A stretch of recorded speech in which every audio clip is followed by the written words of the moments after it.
So I guess what I'm saying is, like, the end game at the time, like, sure, PvP tournaments were not like as like developed as they are now, but like you still had PvP, and there was like actual like lands and stuff, and like, you know, or like there was stuff happening in that. World v World was the exact same then as it is now, basically, and like you had dungeons, which, I mean, I don't know that a lot of people that were complaining about no PvE endgame at launch didn't have their dungeon master title, and I know that because none of them could do a raw. Like, none of them could do a raw. Yeah. Like they would go in groups that would be like 4 hours into a raw path 4 before they even got to loopy, and then quit, like, after wiping to loopy for like 8 times. So like, good times. Like, so, and then like, so I do like understand, but the problem was there was just no, and it's still to an extent a problem, but much better now, is that there was no signpost that said, "Hey, you're level 80. The end game's right this way, sir," with like a sign telling you where to go. So like, if you had that, like, that would have helped people, especially like the game journalists who like didn't, like, I don't know, they need Braille to tell them. Big opener here, guys. Yeah. The opener is about MMOs being unfinished on launch. A bit of a side topic during the starting soon screen there, so enjoy that. And, you know, I think the natural question from there, Nike, is what would you enjoy watching more? If you could have a fly-on-the-wall view permanently of Loopy or of the Frog in Verdant Brink, which is the superior spectator sport? I mean, if I could go back to launch and just watch groups losing to Loopy, I think that would have been better. Fully dungeon to spectate mode, that'd be amazing. Like, literally the best thing ever would be like, you would just sit on the LFG and it would say like path 3 at Loopy, and you just knew that this group had been stuck there for hours, and you join the group, they all die in phase 1, and you solo Loopy for them, and like they were like, "You're amazing," and that was just like the best. Yeah. And you're like, all in a day's work. Gotta go later. Yeah. What a wholesome community. That's a very, very stark difference to some of the things that we see going on now that we'll probably get to a little bit later. There's the segue, guys. So like professional podcaster right there. But you know, yeah, that is some good content, right? You know, you see this all the time, right? You always see like, oh, you know, wing 4 at Demos, right? Like, oh, well, I wonder what happened there, you know, or something like, you know, it's Sharon Observatory at Arc. I feel like Arc is the really big breaker, you know, like that. Arc actually trips people up big time. Like it gets people really good, and we'll get Hardstuck on it a lot. You know, never on Ensless really. I feel like if you can kill Mama, you can kill Ensless almost all the time, but you can definitely get Hardstuck on Arc very, very easily. It's kind of an amusing thing there as well. But okay, all introductions aside there as well, guys. Not only was Guild Wars 2 unfinished on launch, so is New World. That's a side topic though, guys. Okay, they're both dead shit games anyway. Let's talk about at least Guild Wars 2 here. Yeah, I mean, I went there, guys. You know, I went there. You know, I'm going hard. You know, listen, these past few days, Mela, been a little stressed. Okay, you know, I've been bearing witness to the entire PvP scene getting their accounts permanently banned. And although I do find it quite funny, it is also very annoying simultaneously. But, you know, like I said, more on that later.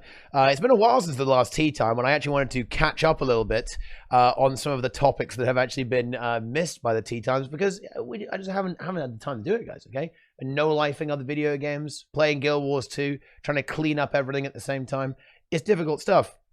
So the first thing I actually want to get into is the very recent live stream that we saw from ArenaNet regarding some of the open world content. Actually, we saw Shing Jea Island has been showcased on stream. Some of the events, okay, children with no limbs. You can basically play Death Stranding in Guild Wars 2 now as well, picking up crates and delivering them.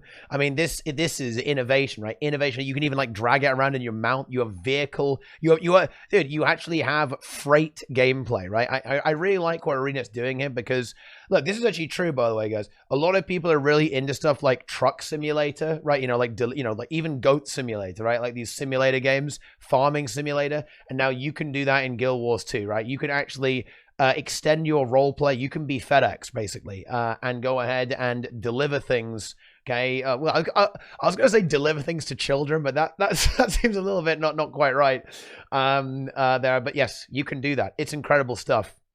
And what I was really curious about, because this, you know, I'm going to do a multi-TeaTime crossover here. I'm on a roll today, guys. How do you guys feel about the fact that they're actually adding loads of tutorializing elements, not only into the initial area in Shing Jea, but also into the events? For example, I was particularly interested actually in the Naga, like, you know, Sea Lord or whatever it was, who you actually have to dodge the waves to kind of taunt him into actually coming ashore and fight. I think mechanics like that are actually very, very interesting, actually, right? You know, like, yeah, Naga up indeed, right? Like that sort of thing seems very cool. Do you think that's something that's going to be very prevalent in future areas of the game and future pieces of content? I hope so, because that's exactly what we talked about. Was it a couple times ago? Yeah. You know, we were saying there's nothing in the game that really helps people get better, and that does, right? It's not that they're just dodging. It's that, from what I recall, there was like an area where you had to dodge, so you actually had to be involved in the event. I'm assuming there'll be like some kind of achievement or something maybe attached to dodging there. And you can't just stand outside, you know, watching the event and say, hey, I played in the game. You actually have to be in there. That, and it forced you to move around, which is a big, I mean, it's dynamic combat in Guild Wars 2. This is a big deal. You know, not only are you dodging these things, but you're also moving around the plane, which prepares people for things like fractals and rays. Yeah. And the other thing go, leap in. I was gonna add to the tutorial areas. I think that all those, well, the indicators are, you know, well done. Besides the Sea Lord, you know, some of the AOEs seem a little bit desynced. I'm sure that will probably be polished up by the time of release. But having the starting area at the beginning like that is really good. But I really, really hope that it might be a little bit expensive and time consuming. They actually go back at the beginning of Corteria and do that in the starting areas there as well. Because there is some maps, I think it's maybe in Queensdale, there's like a little NPC that you can like dodge the attacks over, like block them, like kill the enemies and stuff. But that's no one that doesn't really do that to the same level. Especially because, again, this is a level 80 area, as you were mentioning during the live stream. I would love to see new players that don't want to boost actually go through the same kind of like beginning training, because it doesn't, you know, necessarily get you ready for something like raids or eye level fractals, but at least, you know, that's an orange indicator. I stood in it. I am dead. At least you get that at the very start, and you kind of carry that with you across the entire game, rather than getting to 80 and then wondering why you're dead to like an orange circle. Really hope they go back and do that. Really, really like that a lot, actually. The plus side is, at very least, when people are like, hey, I'm new to the game, should I boost? We can be like, yes, boost, and then go to Shing Jea Island, and it'll be fine. And we don't have to like give them some like kind of like weaselly answer that's like, well, you can boost if you want to do it, but you should do it. You can just like be like, yes, do it, go. Like, makes it a lot easier.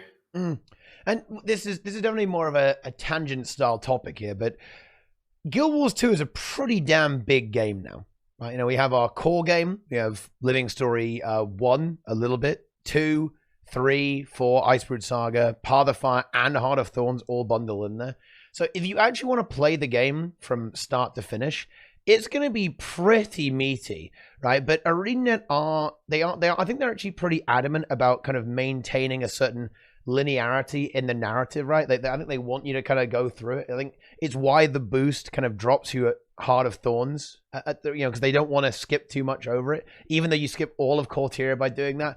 I don't know. I am really curious if they're going to change the way the boost works, or change the way the early game works in some way, with regards to just moving you in. Because at this point, in my opinion, if you have a level 80 boost in the game, people are going to go to EOD immediately, right? Like, people obviously want to play the latest content a lot of the time. They want to go and play that.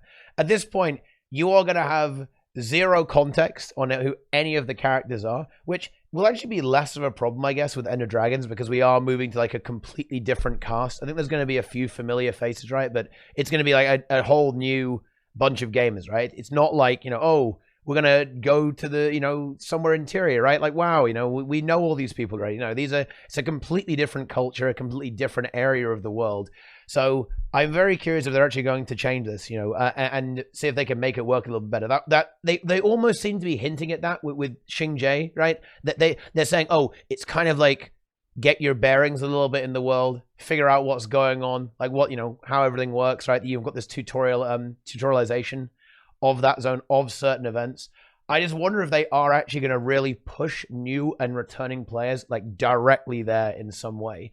I would really approve of that. This is something that I was like, I would go full extreme on this. I would say, you know what? Just do 1 to 80 again, right, in EOD. Like just have like 1 to 20, then 20 to 40, 40 to 60, right?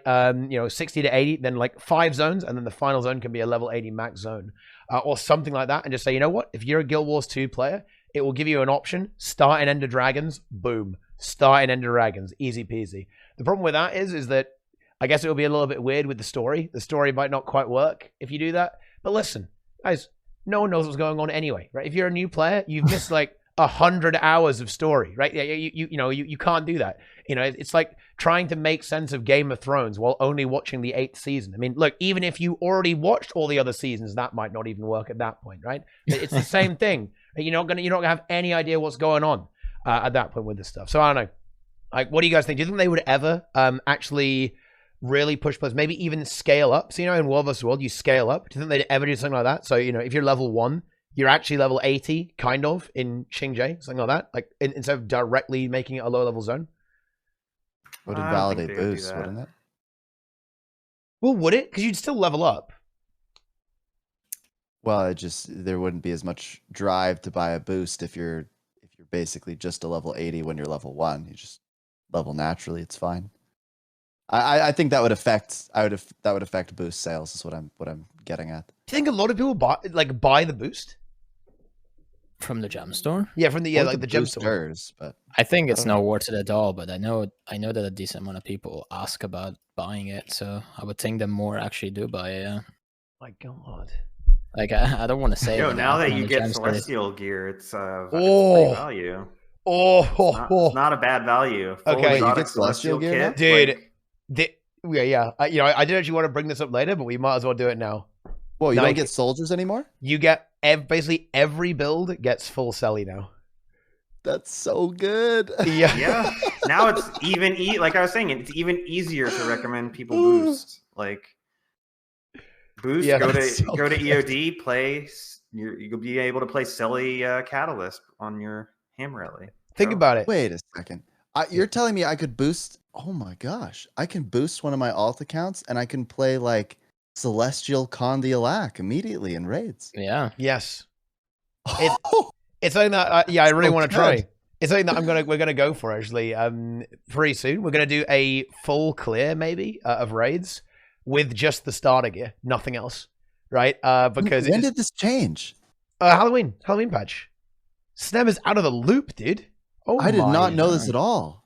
Wow. Yeah, I am super out of the loop. Yeah, it's a gold tier change. Bad runes, but yeah. The rune would be you were like rune of the necromancer, right, for necro and stuff. Yeah. Which is not ideal.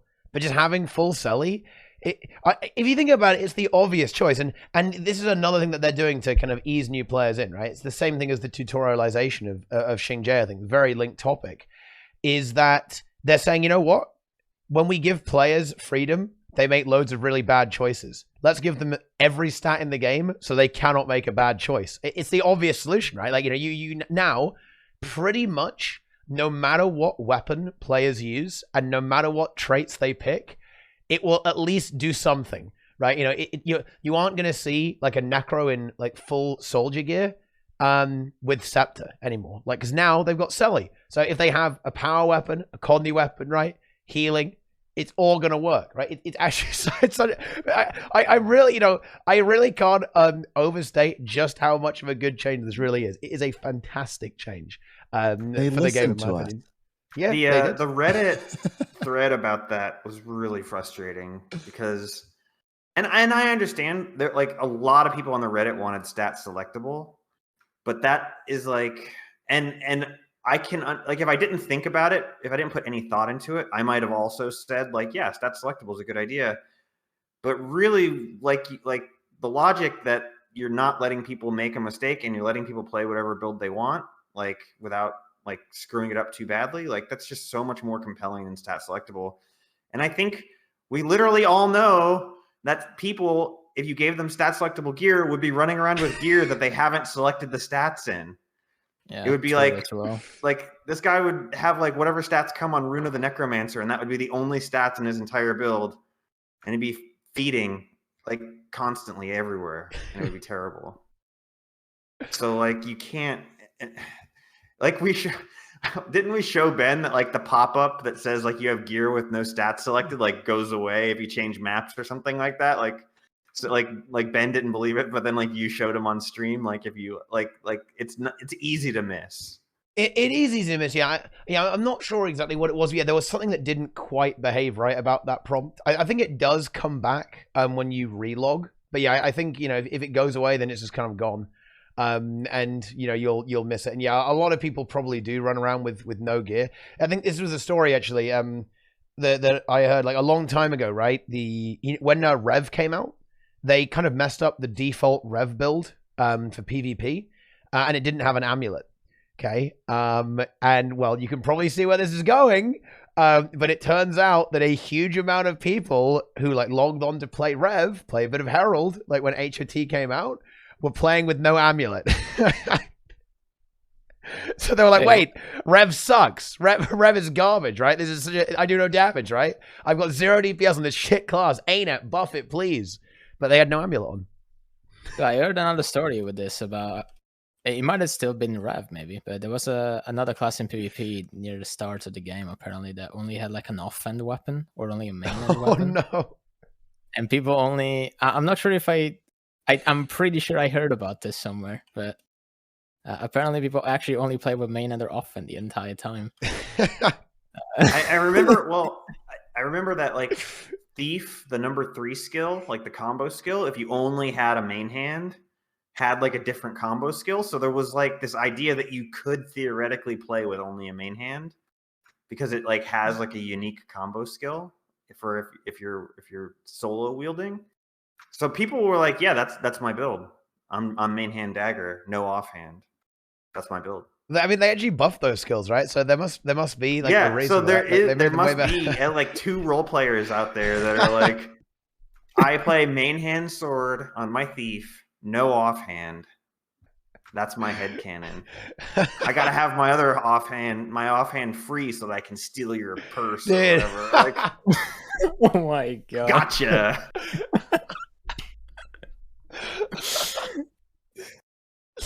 That's some big brain stuff. Oh man, it really is. Anyway, back to Shing Jea, guys. I mean, we've opened it up in a bit more of a philosophical capacity, which is good stuff. Oh yeah, let's do it. So for starters, I guarantee that like most of those tutorial things won't work at the launch of EOD. Like the combo field like one, bugged, guarantee it's bugged. Remember how they used to have monthly combo finisher as part of the monthly achievements, but like the game didn't know what the hell was going on, like completely just didn't work, so they had to get rid of monthly combo finisher. I just think that like what's going to end up happening is going to be 5,000 players at that combo arena thing, like literally just spamming every skill on their bar until they complete the heart, and they're like, wow, I've learned exactly nothing. And then there's going to be like people at that event with the AoEs that like get knocked back by every damn thing until like someone shows up on Firebrand and just spams enough stability for the event to succeed, and then it will succeed. How do you make that work then? What's a good way? It should be in an instance. Oh, that you have to do it to progress. Then you have to be able to do it to progress. You think? In other words, yeah, I think that like at least the one heart where you have all the tutorial stuff should be in an instance. So in other words, incorporate it into the story potentially, then, or something similar to that. Like, you know, fighting the Naga in the story would be a thing there. But I mean, I hate to kind of be the doomer here, but do you not think that would just really frustrate people? Because historic, I mean, look, I mean, you've heard the stories about Big Nose Ted Nike, I'm sure. You know, it's you know, he's no joke. And the Eater of Souls and stuff like that. Like historically, if players encounter a frustration in the game, they sometimes don't like that and just kind of want to get rid of it instead. Like, what do you do in that situation? You have like a game journalist button that's like the NPC, after you fail it like 5 times, the NPC goes, looks like you're having trouble there. Let's talk it out. And then you can like go through like a dialogue and hit OK with like a little heart. And then you skip right to the end. Well, but I mean, wouldn't a lot of people just take that option though? I think that a lot of them would. Yeah, I guess like the problem is that how do you do this in such a way that you can kind of do it in a gentle fashion, right? Which is why I do kind of like the idea of doing it in the open world. Like for example, like how about this? So, this is a really long-standing topic in the game actually, and maybe it is due for an update. So when you complete an event, guys, a lot of you guys probably won't even notice this stuff, honestly, because it's not really relevant anymore. But when you complete an event in Guild Wars 2, you actually get a little bit of coin, right? You get gold and karma, right, for completing that event based on your participation level in the event. Now, at the beginning of the game, it was way more relevant because gold numbers were way smaller, right? You know, having like 1 or 2 gold at the start of the game, like, oh, it's pretty damn nice, right? It's pretty good. Right? Nowadays, obviously, like having 1 or 2 gold, not really the biggest deal in the universe, right? Like, you know, times have moved on a little bit there. So how about if you kind of like, instead of saying, right, you either fail or you pass, like say in the story where people can get potentially Hardstuck, what about actually looking at that event contribution reward and also broadening the participation spectrum? Keep it very low and easy to get bronze, for example, but make it so that silver and gold are a fair bit harder to get. Like, let's say that, you know, we're talking about this Naga boss in Shing Jea. Let's suppose that if you just like dodge, even if you don't dodge anything, right? You just, you know, you try, right? You know, you get the bronze star of a, you know, you put in the effort, right? You were there for bronze, and that gives you, let's say that gives you 10 silver, right? These are just made up numbers, right? Okay, and then silver would be okay, right? You know, you dodged like half of the waves. Nice, good job, right? You know, you did it, you know, it's pretty good, right? And for that, you get, let's say, 20 silver, right? And then if you dodge, let's say 75, 80% of the waves, like, oh, it's pretty good. Right? That was nice, right? Then bam, you get, say, 30 silver for doing that. Now, that would be literally multiplying the rewards by 10, by the way. So that would be quite a big step up. But what do you guys think about doing that? So instead of saying, right, you either fail or you pass, you say, oh, you did really well or you did better and you performed this skill in the game effectively. And essentially rewarding performance, rewarding based on merit there as well. Like, that might be a way that you could kind of get people thinking about this a little bit more. And yeah, this was the starting. Well, it's the starting area of the expansion. Yeah. So you never have to rework a bunch of stuff to do this. I guess I'm being like a little too critical. I just think that like what they showed on the stream was good with like the heart that had all the different combat tutorials, but that was with like 2 players, one of whom was just like a camera person. I'm just picturing it on launch day with like that one thing, the one little circle where you have to dodge the AoEs. The guy just makes a bunch of AoEs and you dodge it, right? Like, I'm picturing that with 150 players all using their skills there with like visual clutter, and like I just don't see anyone learning anything at that, you know. Like, if it's not instance, it's just gonna be like just spam everything until you eventually succeed. Like, I don't know, but like if it was just one person, it looked like it was great on what we saw on the stream. But I just, with 150 people, like at 12:01 p.m. on Tuesday when the patch goes live on Patch Tuesday, like, it's going to be 150 people there doing that heart. Like, what's it going to be like? It's crazy. Yeah. Well, unless they do make yes, you're right. I'm just thinking from the perspective of a new player, which it feels like some of this is actually designed for, right?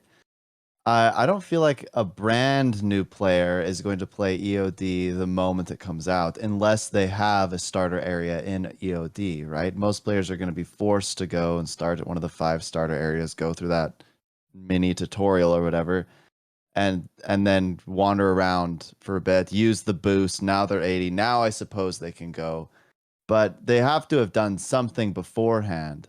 So are there going to be people that played the game for one day and start playing AOD? Probably not. So I don't know that the clutter's as big of a deal for those players, but it's still going to be relevant, and you won't like, I know in meta events, I don't know if people even know what's going on in meta events most of the time, because it's just there's a million people and everyone's just pressing one really aggressively, and there's like a million animations and the thing dies. So I don't know that people are really learning anything from that. Well, this is why I want to kind of push merit based stuff, and I well, because I know the response to this is if you say, oh, if you give a reward for killing a boss pretty quickly, that's going to generate toxicity. I was like, oh, you know, well, yeah, you guys suck, right? But I don't know. You already have toxicity, right? Because if you look at, say, you know, again, my favorite example, the Octovine. I love the Octovine. One of my favorite events in the game. If you get into a map where the Octovine is not going well, you know, South is getting one burned, people don't know how to use the turrets, there aren't enough people turning into little mushrooms, right? East is going berserk, right? People are like flaming each other in map chat. They're going insane, right? They're like, dude, my Octovine is being ruined. My gameplay experience is being ruined. It's not good, right? I don't know. You know, I kind of like stuff like Dry Top. Right, it's not my favorite map in the universe, but you are rewarded for doing the map well, right? Getting to tier 6, right? You know, ranking up the map is good. Same thing with stuff like Verdant Brink to an extent. If you can complete the entire night and get kill every single boss, you actually get a better reward, I believe. And well, I'm not sure if this is actually true or not. Maybe it was before, but someone said that you only get the bladed armor chest if you get tier 4. Maximum security level in Verdant Brink. I'm not sure if that's true, because I think I got the chest anyway, even though you can get it randomly. You can get it randomly for killing like the matriarch or the patriarch. Yeah, but still, yeah, that's the kind of thing I think is good, right? Because it means that executing the game correctly is going to give you something. Not that you walk away with nothing, right? Because I know a lot of people say, oh, you know, just like, you know, you got to like force people to learn. You got to do that. Let's be honest, guys. That's not really a ArenaNet style. They're not about that. They don't like that. Look, again, these TeaTime crossovers are so high level, guys. Go and watch the previous TeaTime where we were talking with Sneb about, like, you know, players being, you know, learning the game.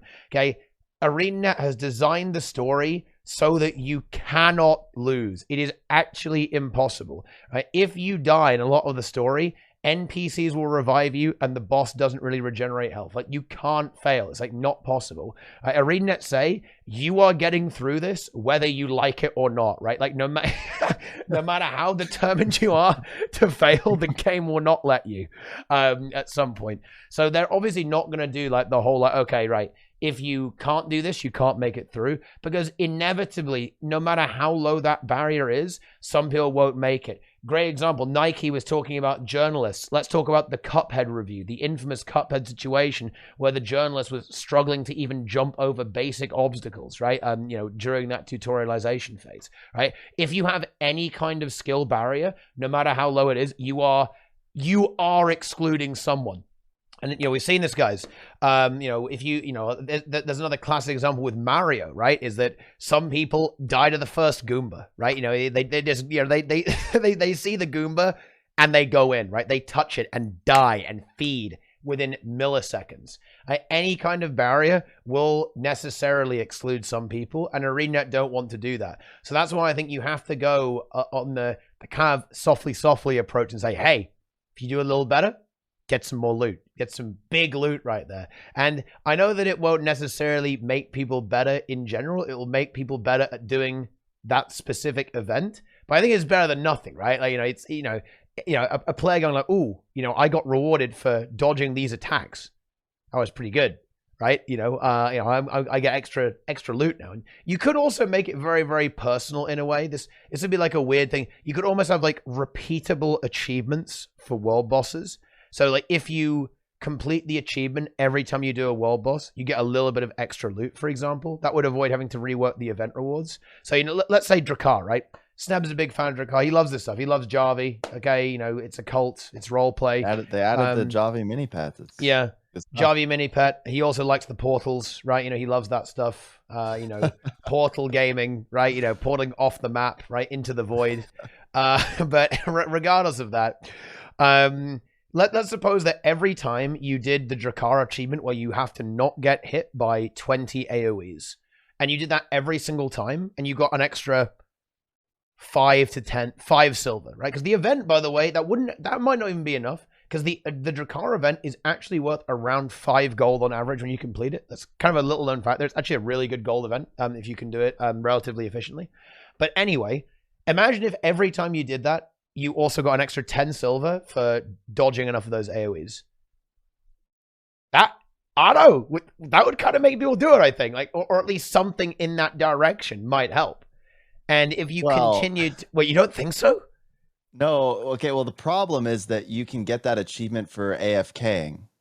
Well, so they would have to they would have to make sure that you actually have to participate in the event, which means that they'd have to program it so that you have to stand within like circle of the event and actually be in combat, you know? Well, yeah. So, maybe that's a given.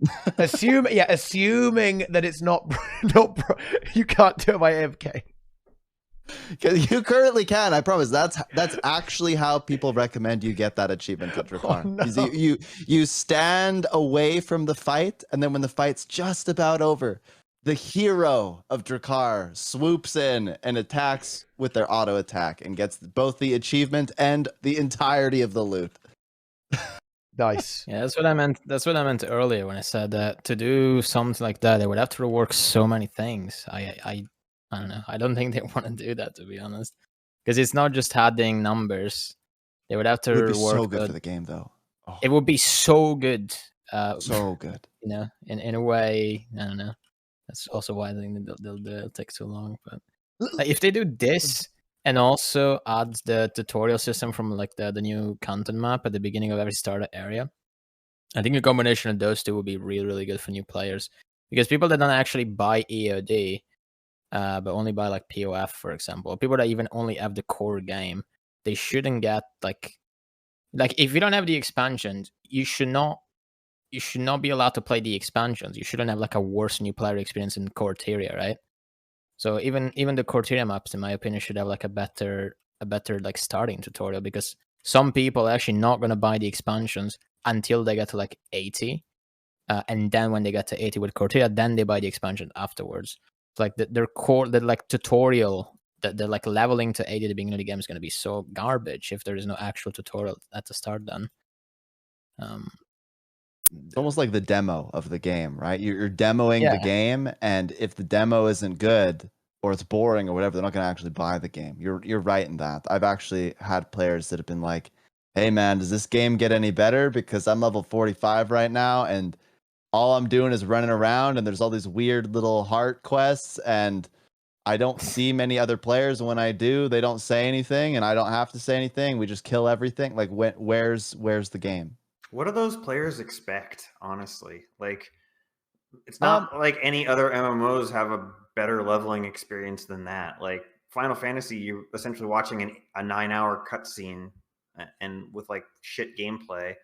Yeah, but just because other MMOs don't have a good No, I'm not excusing it. I'm just saying, like are these people like new to the MMO genre or something? Because like leveling experiences are like uniformly pretty bad across the depth of the game isn't exercised well in the in the core game, right? So there's no reason to look at your stats. There's none of that is relevant, and so to them they're just kind of like moving point A to point B and killing stuff, and their inventory is constantly full, and none of the items matter.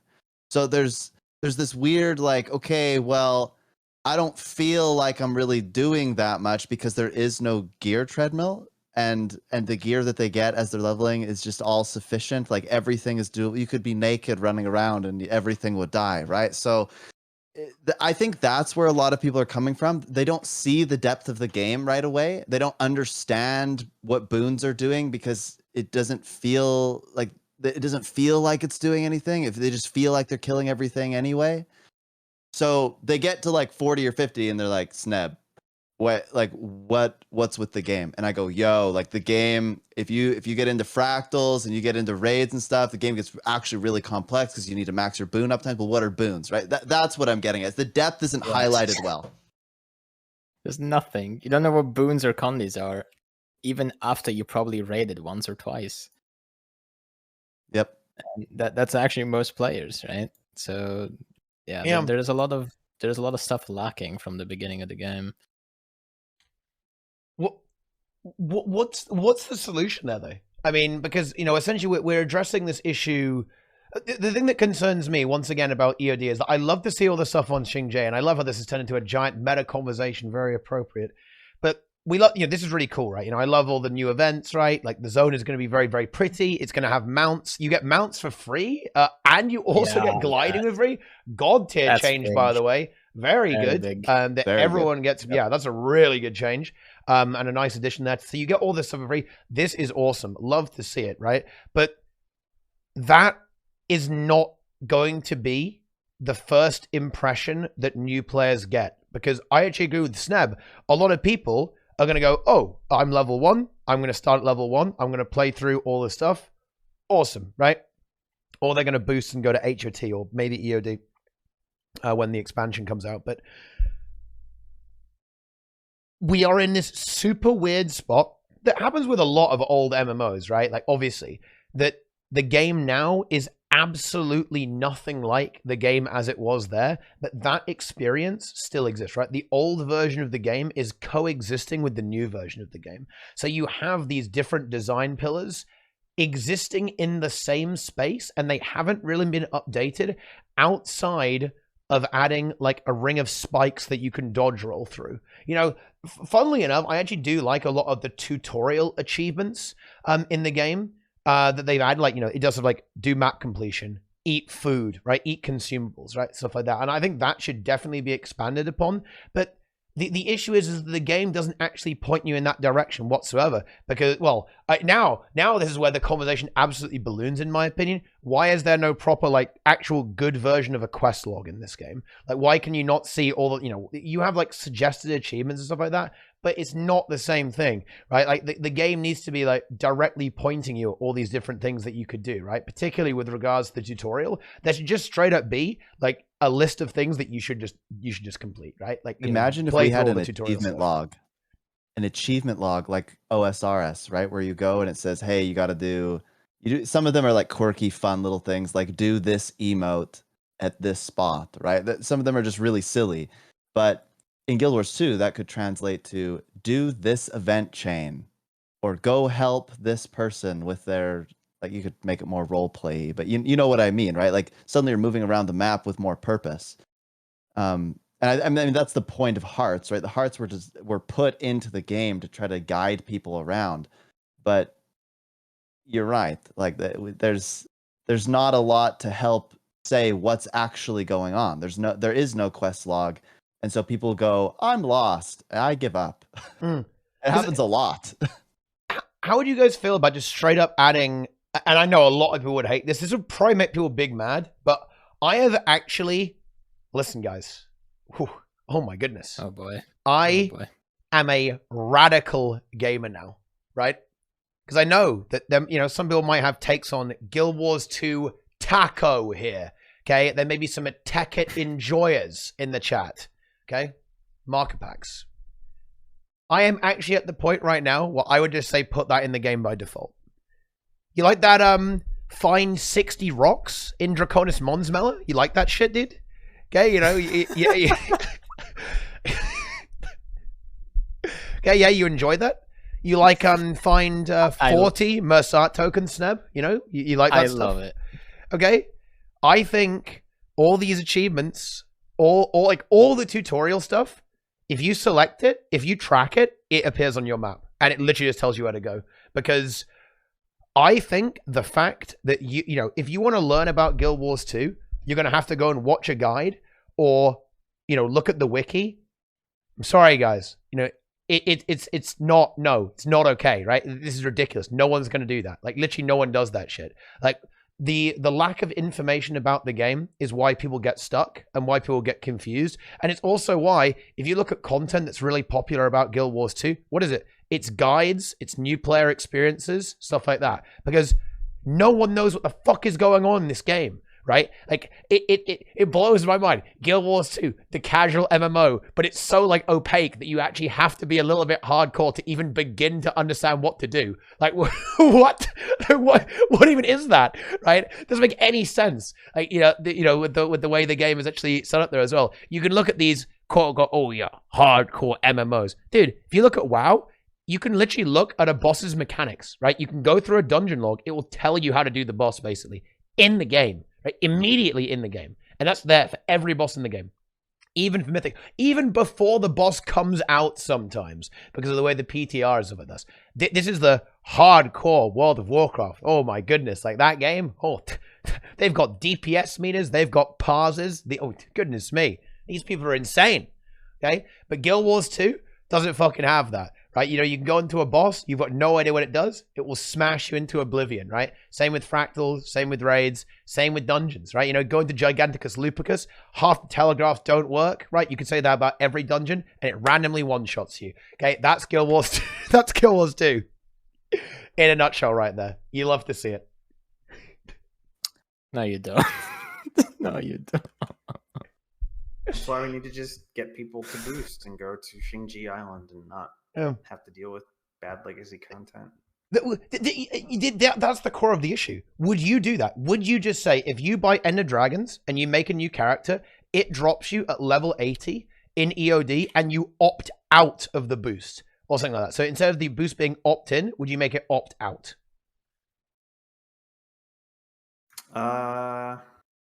Yeah, I think I would have like a little pop-up that says, where do you want to start?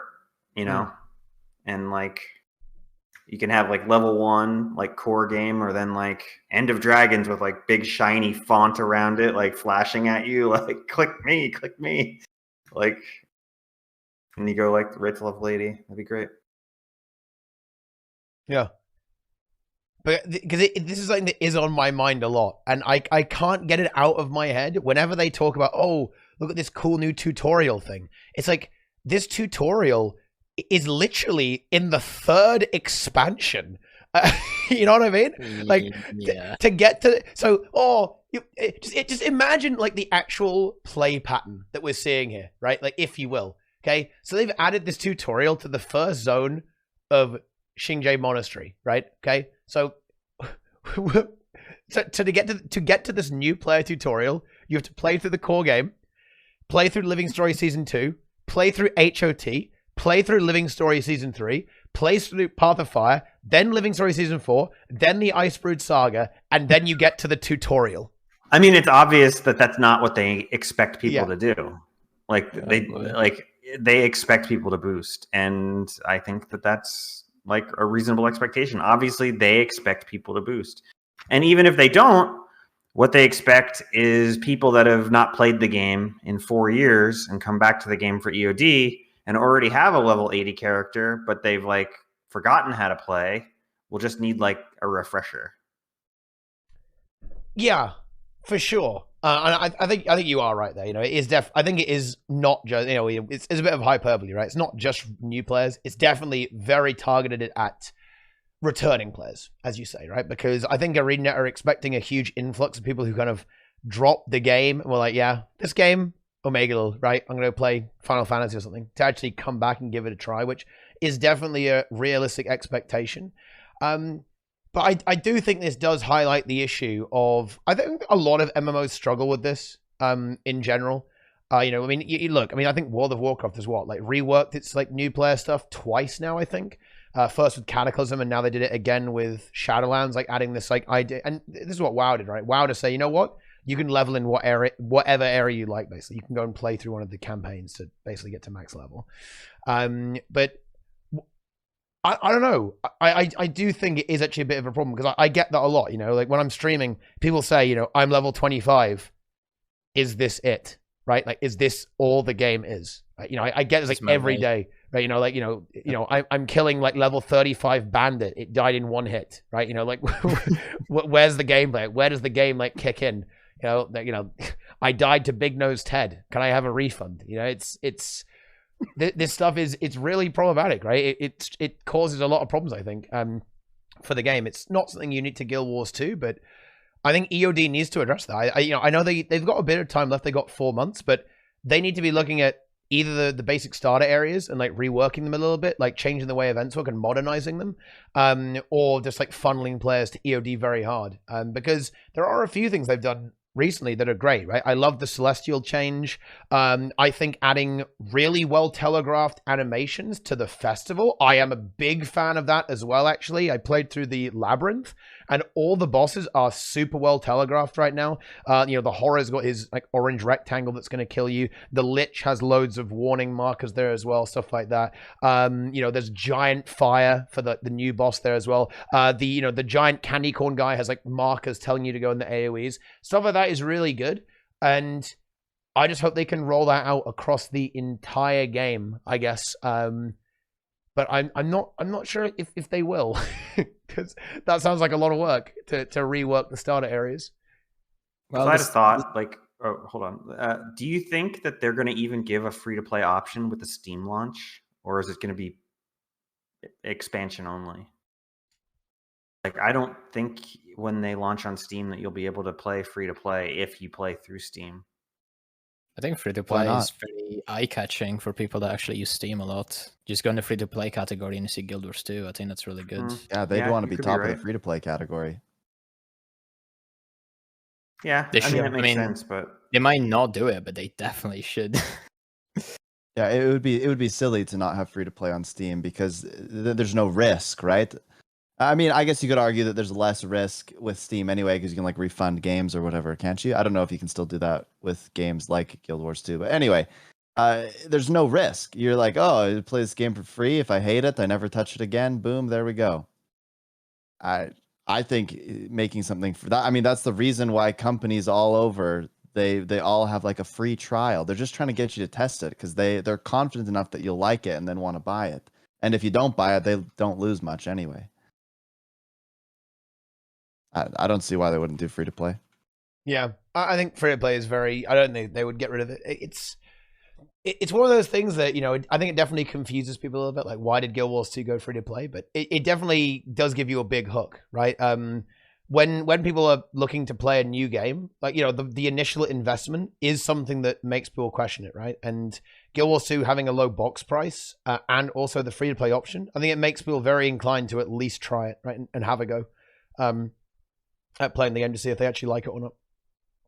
So I think they'll definitely kind of talking about it on in the Salt Discord like a couple of weeks ago about how there's a perception difference between a free-to-play MMO and a no sub fee MMO. Like if you said, "Hey, there's a new MMO coming out and it's a free-to-play MMO," you're gonna be like, "Oh, it's a cash grab.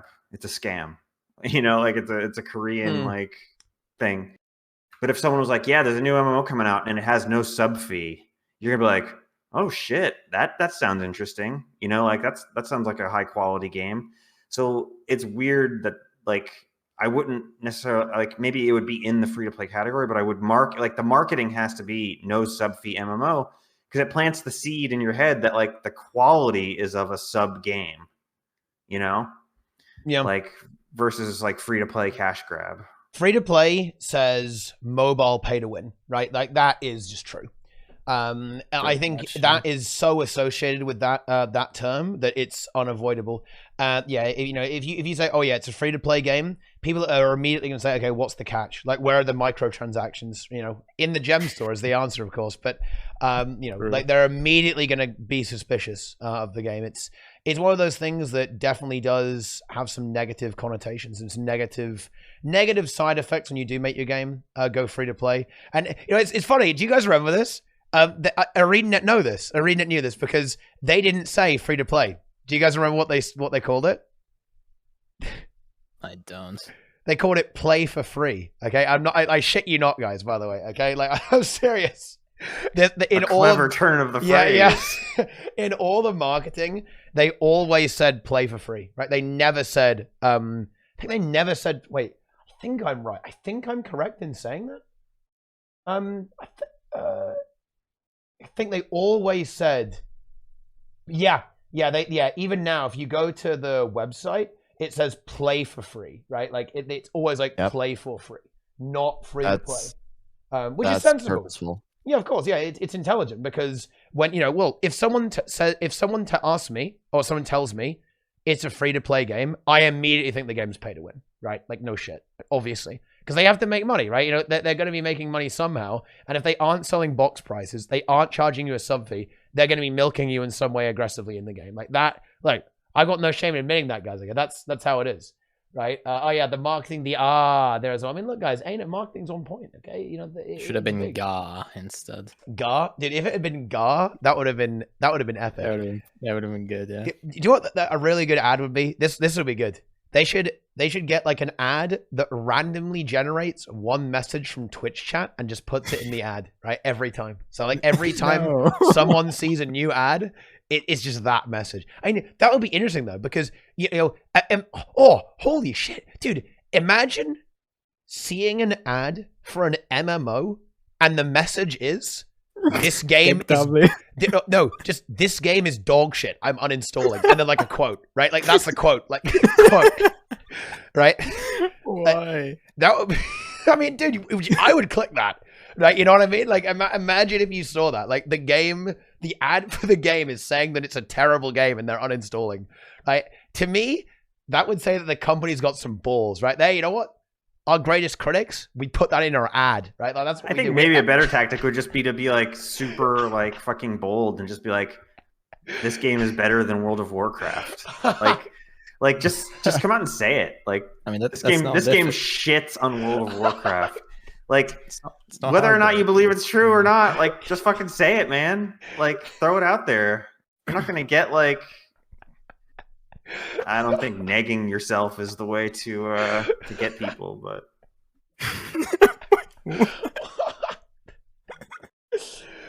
Oh man, dude! Holy shit! Yeah, it's on the table. You could just link, dude. Imagine that. Okay, you see an ad for Guild Wars 2? Our last raid release was nearly 3 years ago. Like, no.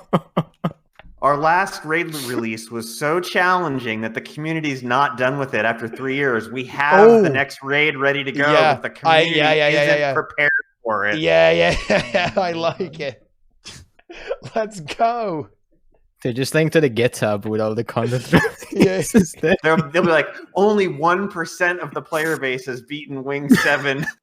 Dude, so they're not ready for Wing 8. Yeah, dude, that's actually true as well. That's actually true. Yeah, that's not even full. Yeah, exactly. It's not a lie. You know, like all the ads that say like only 1% can solve this test. You can do it with the raid, right? Only 0.1% of our player base can clear the raid. Okay, like, can you do it? Like, get it here and clear of that percent, some percent bought it. Yeah, No. Dude, this is so accurate. What the So, I gotta say something about this. Lower success rate than Mythic Sylvanas or whatever. We're memeing about this, but actually, because we're talking about this, there's actually this attitude that raids are super, super hard. Whenever we say, "Oh yeah, only 1% of the players has done this," even the players that are more than capable of doing it, they think that raids are like really, really hard. And I've encountered this a ton when I'm training people. Fun fact: I do not train people on normal mode Mersat Overseer. If I go to Wing 4. I jump straight to the CM because the normal mode is so boring. It's so boring. It's mind numbing. So I only train them on the CM first. If we really struggle, I move down, and usually it's with great disappointment. And I say, "Well, you're now about to kill a DPS golem." But but the reason people think that the CMs are way harder than they are. They just think that the raids and stuff in general are just so much more difficult than they really are. And I know we can go in this whole subjective difficulty thing, but no, the reality is that we've perpetuated this idea that they're so difficult because we always meme about nobody doing them. So because it's this weird cycle, because nobody's doing them, people think they're really exclusive, so they think they're really hard. Whenever I go into like one of these CMs or something, like I had 3 people in a group that had never done Sabir CM, and I said, "Oh, it's really not that much different." Like you'll be fine. We'll just do it. So I go in and I said, these are the mechanics. You got to make sure that you break the bar at this time. You got to do this thing and you'll be fine. You have to dispel the idea that they're difficult. If you think that they're difficult, it becomes this like weird self-fulfilling prophecy. And it's actually fascinating to me. I did like a little poll of my training group the other day. I said, we killed Sabir CM and like 3 or 4 of them had never killed the boss before, and a bunch of them had never done the CM. And right before they were like, oh, I don't think we should do CM. And then I was like, no, all of you need to consider right now that this is more difficult. This is not as difficult as you think it is. In your mind, it's way more difficult. You just think it is. So get rid of that. These are the mechanics. We're going to do it. We went and we did it within like 4 polls or something. And because we just all communicated and asked questions after each poll and went in and did the thing. And I said, who thought that was hard? No one. It's because they just had to learn it. It's actually just so mind blowing to me that people still think it's only difficult because it's in their head. It's awesome when people actually go and get the kill, because now all of them only want to do CM because they're like, oh, the normal mode's too easy now. Dude, oh my god. Do it. Dude, Sneb. What? Sneb is so toxic, guys. I hope you guys are clipping this. Actually, This true. guy is just, oh my god. Only doing CM? This man Sneb is an elitist. ableist. He's an ableist too. Like, crazy. if you have lobster hands and social anxiety, you're never going. It's not as easy as you think, buddy. Oh, Like I have we can go I have over the whole- crippling social anxiety and lobster hands. Okay, And- let's talk about point number 3. I prefer, people keep asking me, I'm going to call out Kuro on this. Kuro comes into my stream every day and he's like, training again, question mark? I'm like, Kuro, I would rather take people who are willing to be on comms and are willing to listen to criticism and are willing to try to improve than to go into a pug. At this point, that's how I feel. Because I can control the engagement when I have 9 other people on comms and that are willing to learn. I'm willing to give anybody a shot as long as they have a good attitude. And it's actually amazing how much easier things become when you give a little instruction and then you just communicate. The only times I have like a really big problem are when people just straight up don't give me the right information. Like that they won't tell me what they're struggling with, or they won't they don't have the right gear and they didn't tell me, right? Otherwise, it's so much better to have people communicate. It's unbelievable actually. It's so much more fun. I used to go and be in the LFG for like 45 minutes trying to get a group of experienced players. Then we would go in and we'd get smushed by the boss. They'd like, oh, the oil, let me touch it. Let me like bathe in it, right? At Deimos. And you're just like, but how, right? And so then I would try to get people to communicate and be like, hey, like, what are you struggling with? How can I help you? Like, what? Nobody will communicate in a pug, and I would just give up and leave because they won't talk. In a training group, we kill Deimos actually pretty fast a lot of the times because everyone's willing to talk. And I say, just don't touch the oil, right? Like if you're new, stand back. Stand like just a little bit further back than everyone else and you'll be safe. And it's actually amazing how successful people can be when they're willing to talk it out. Mm. Yeah. Well, I think this is very linked into this, Sneb, as well, because I think I do agree with you that raids are not hard, but with one caveat, actually, that there's one thing here. Raids are not hard if you understand the game's mechanics, right? Or you have a basic understanding of the game. And that's where the Like, communication comes in, right? Because you can help people with that. Yeah, because this is the thing. Because and this is the kind of thing that we were chatting about earlier about the tutorialization of the game and stuff like that. Like, in my opinion, the issue is how do you get players to that level, right? Of understanding the game. How do you get them understanding boons, right? Conditions. How do you get them to understand how dodge rolling is. I mean, look, this is Mela's pet peeve, and it's one of mine as well. Is that when I watch players do PvE content, I go, do they even know where they are, right? Like, why are they over there? Like, their positioning is just insane. You know, like, everyone is stacked on the boss, and this guy's in fucking Narnia, right? Like, he's going through the wardrobe, right? That, I don't know, going like pet a giant lion, right? Like, what's going on there? And you see this over and over again. It's like, how do you actually express these ideas to people? Because I am really, really hardcore on this, same as you said. I believe that absolutely everyone can understand these concepts. I do not believe there is not even one, actually. I would be this extreme. I would say there is not a single player who plays this game that is incapable of understanding and executing these concepts. I really push back against this idea that anyone just, I can't raid. I can't do it. I'm just bad, right? I'm a bad player. I completely refute that idea. I think everyone is more than capable of completing this content. It's just, it needs to be expressed and communicated in a way that will allow players to actually know what's going on. Because this is the problem that the high-end players have, right? The issue, and why you do CM instead, is because once you actually know what's going on, you go, holy shit, this game is actually insanely easy, right? Normal mode is a joke, right? Like, even CM is a joke a lot of the time, right? Like, when you know what's going on. I mean, my favorite example, I bring it up every time, and, here we go. Like, everyone take a drink. It's Samrog. Right, like Samrog CM is like a really scary fight, but until you realize that stability and Aegis and heal necro are really good, and then it's not a very hard fight anymore, right? Now it's insanely easy, and it's these kind of little kind of knowledge tidbits, right? That just they warp the way you perceive the game, right? Like, they are complete game changers when you realize that. Wait a minute. Are you telling me that I can have permanent 33% damage reduction on my entire party the entire time?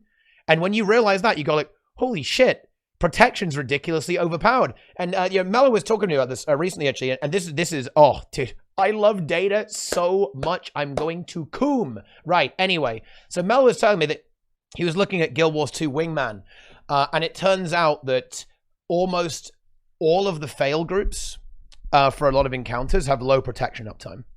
And when you go above like 60, 70%, 80% protection uptime, win rate massively spikes, right, in these situations. Now, obviously, that's a correlation and a causation, because obviously groups that are better in general have better boon uptime there as well, obviously. But it's kind of also saying that if you understand how boons work, if you respect how the system operates, you have a massively higher win rate when you're engaging with these encounters. And it means that the groups... Boon Herald. Exactly. Well, dude, but I am so sad that my Boon Herald video didn't take off. People... And this is kind of what I mean, though, right? So people don't understand why that build is so good, right? They don't know. Right? Oh, yeah, or Healy. People don't know why these builds are so good. They go, I have protection from my druid. And then you play a pug and you realize, like, wait, no, you don't, okay? Like, wait a second. Druid is not actually 100% protection uptime, and we are dying all the time. What is going on here, right? Yeah, people are not playing perfectly and they're feeding and shit like that, right? And, this is the really big core issue. I mean, like, we could go for hours on this, to be honest. But, I mean, like, we need more tutorials. We need like a boss that one-shots you if you don't have protection. We need a boss that, like, eats all your boons, you have to reapply them. We need a boss that gets boons, right? That puts loads of colonies on you and stuff like that. Yeah, Hammer Guard is coming back, dude. Okay, the big recovery. But no, imagine playing Hammer Guard, giving pathetic small radius protection to just your subgroup.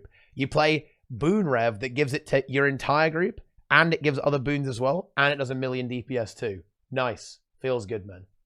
Yeah, I do, like raid training guides and, the wiki, the fact that you can go on the wiki page and read the protection is 30%, like reducing damage and stuff like that. It's always good, but it's not in the game itself, and that's the biggest problem here.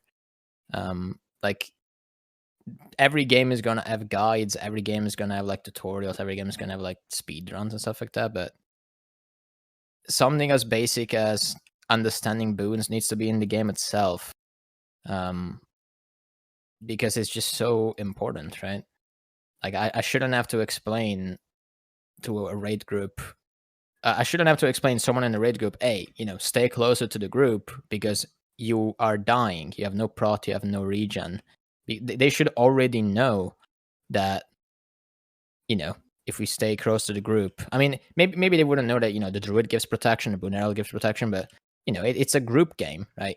We have support classes, they give protection. Why is me having protection and being close to a group good just because you take reduced damage, right? That's something that a lot of people, you know, a lot of people don't know that Teapot has a YouTube channel. You know, with a lot of guides on it, a lot of starting guides, a lot of raid guides and stuff like that. You guys, everyone in chat should go watch, by the way. Yes. They don't know that because they just play the game and that's it, right? They, you know, most people aren't gonna read their skills because that is a lot of effort. And just, you know, just like they wouldn't read their skills, they're not gonna read what their boons actually do. Which, by the way, if you actually move your mouse over your might, it doesn't actually tell you how much power and condition damage it gives you. It only says on the actual skills, which is a bit of a meme. But yeah, Mela, it needs to be. You've hit on something. I have to tell you this. Okay, even if they read their skills, there's a big problem. Radius isn't well defined in the game. And so if you look at, let's take a look at Firebrand. People are like, oh yeah, I have Quick Brand. I'm going to provide so much quickness. And then they're in Narnia, right? But they just think, they're like, oh, it has a radius. But the radius has numbers, but you don't see how far away that is. So a lot of the times people don't realize that if you're playing Quick Firebrand, you actually have to be stacked pretty well. Otherwise, you are not going to provide quickness to those people. That's a big problem because nobody knows what the radius means. There's no way to define it exactly. Yeah, there is no way to. I mean, people don't even know what a radius is. Like, you're probably confused after Twitch Arena, Sneb. Like, you gotta calm down, dude. But like that's actually true. But you can actually you can actually see the radius of skills whenever you activate them. I mean, specifically with so much Firebrand clutter that most people won't see that. Yeah. There is a lot of visual clutter. That's true. So they should. Well, I mean, stuff like Firebrand, they can maybe make whenever you apply quickness around you. They can make the circle maybe stay for a little bit longer, or something like that. But well, you could. Yeah, they should be. You could make it so if you mouse over a skill like a mantra, it just highlights. It shows around you. Yeah, that's what I want. They could do that. Like stuff like this, it sounds very, you know, nitpicking, but stuff like this would be so good because it just makes so much sense, right? Like, I shouldn't have to place my spirit on the ground to see what the circle around it actually is. I shouldn't have to place my warrior banner on the ground to actually see how, like, you know, the wide area it covers. Well, I mean, you've got the light field now. Yeah, but you have to place it, right? The massive, very useful light field. Like, you still have to place it to actually see it, right? So yeah, I will never still understand the change, by the way. But yeah, I'm actually, you know, this is what I want to hit you with, Sneb. Actually, I want to hit you with the juice. I'm going to give you the juice, it did. All right. Yeah. How much of an investment do you think it would be for ArenaNet to do this? Because in my opinion, it would be vast. And the follow up there is like, is it worth it? Is it worth it? Should they just do it anyway? Like, and just like make all these changes, like just roll this stuff out. Because in my opinion, if you want to do it, in my opinion, you got to do it with the expansion, right? Because that's when you're going to have this like massive, like bam, loads of new players, loads of returning players. So if you're going to do it, you kind of got to do it before then, or like package it with it, right? All I know, this is a massive investment, right? Like we're talking about changing a lot of parts of the game. Some of them, like, they're just really little things, like, you know, that rate. I'm not sure exactly how much dev time it would take to make it so that a circle pops up when you hover over the skill. But some of these things we're talking about, like Mela's idea, I think is really good, right? Where you sort of restructure these starting areas so that they are more engaging and like force the player to learn some of these mechanics a little bit better. I think it's really solid, but the investment to go back when a majority of the player base will not touch that at all, that's a hard pill to swallow, right? I feel like they won't do that, even though it would be good, because the ROI on that is so low. Unless they're going for a really long-term play, and that would involve getting a lot of players that are brand new, never played the game to play, because a lot of those tutorial things aren't even for returning players either, because returning players, there's kind of an assumption that they somewhat know what they're doing or have some experience. So, and maybe a bit of an assumption, but we're looking at how much are they really targeting brand new players, and is the ROI there? I would think not. I would love to hear others' opinions on that though. Well, especially if they're boosting and going to Shing Jea Island like they should, then Yeah. then there's not as much ROI. Okay. Yeah, I just don't know go that any of that investment is worth it. Like, I'm sort of the mind that there's going to be a certain percentage of players who are curious people and want to know the game and like love the game, and like they're not going to go, what are these buffs on my bar? Oh, well, I guess I'll just never know about them. No, they're going to like, they love the game. They're going to look into it. They're going to see what all the different buffs do, what all the different boons do, what all the different conditions do. Like, that's because they're curious about the game. So that's some percentage of players. Then there's another percentage of players that are like running around. They don't care. They don't know what they're doing. It doesn't matter to them. They log in to buy whatever's new in the gem store and then log out. Like they don't care. It doesn't matter to them. Like, adding a tutorial is just another thing they're not going to do. Like, so then you have so all that's left to actually do these tutorials, like a small window of people who like won't skip it, but also would benefit from it, which I don't know that that's even a very large percentage. And Yeah, I think there are a lot more people. I think a lot of times when we're on Twitch and we're on, whatever, we maybe are in our own little bubble and we have our own biases with, how the game should operate or how it should play. And that's something I've been trying to be more cognizant of lately. I've been thinking, okay, this is what I think, but what does the average player think? Or what is somebody who's not really that invested in the community or hasn't played the game or the franchise for 15 years? What do they think? I think the average player just jumps in, presses one a lot, gets some loot, and is like, sick. I did some stuff and that feels pretty fun. This is kind of a cool world to explore. The story's kind of interesting, and that's it. So I think there is some merit to saying, hey, we could make all of these tutorials for boons and whatever. And this initially was a very combat focused game, but as Teapot alluded to earlier, things drastically change over the course of many years. And I feel like, Guild Wars has, because it hasn't had sort of anything to force players to get better in so long, it sort of has, like, I'm trying to look for the right word here. It's kind of stopped, right? Like, people have hit this certain limit and they're like, I'm okay with being at that. And there's no reason for them to try to get better because the content that they enjoy is all so accessible to them anyway. There's nothing wrong with that necessarily. It's just, we could put all these tutorials and things, but would people even do them? Because they don't need them. Does that make sense? It's sort of like that old saying, like the proverb, when the student is ready, the teacher appears. Like, you don't start by like, you don't turn someone into an eager student by like adding a bunch of teachers out there. When the person decides to be an eager student, they're going to find the first good teacher and they'll seek them out. It's a proverb that stood the test of time for a reason. So I think it's valid. So I suppose this conversation what's gonna make people want to get better, though.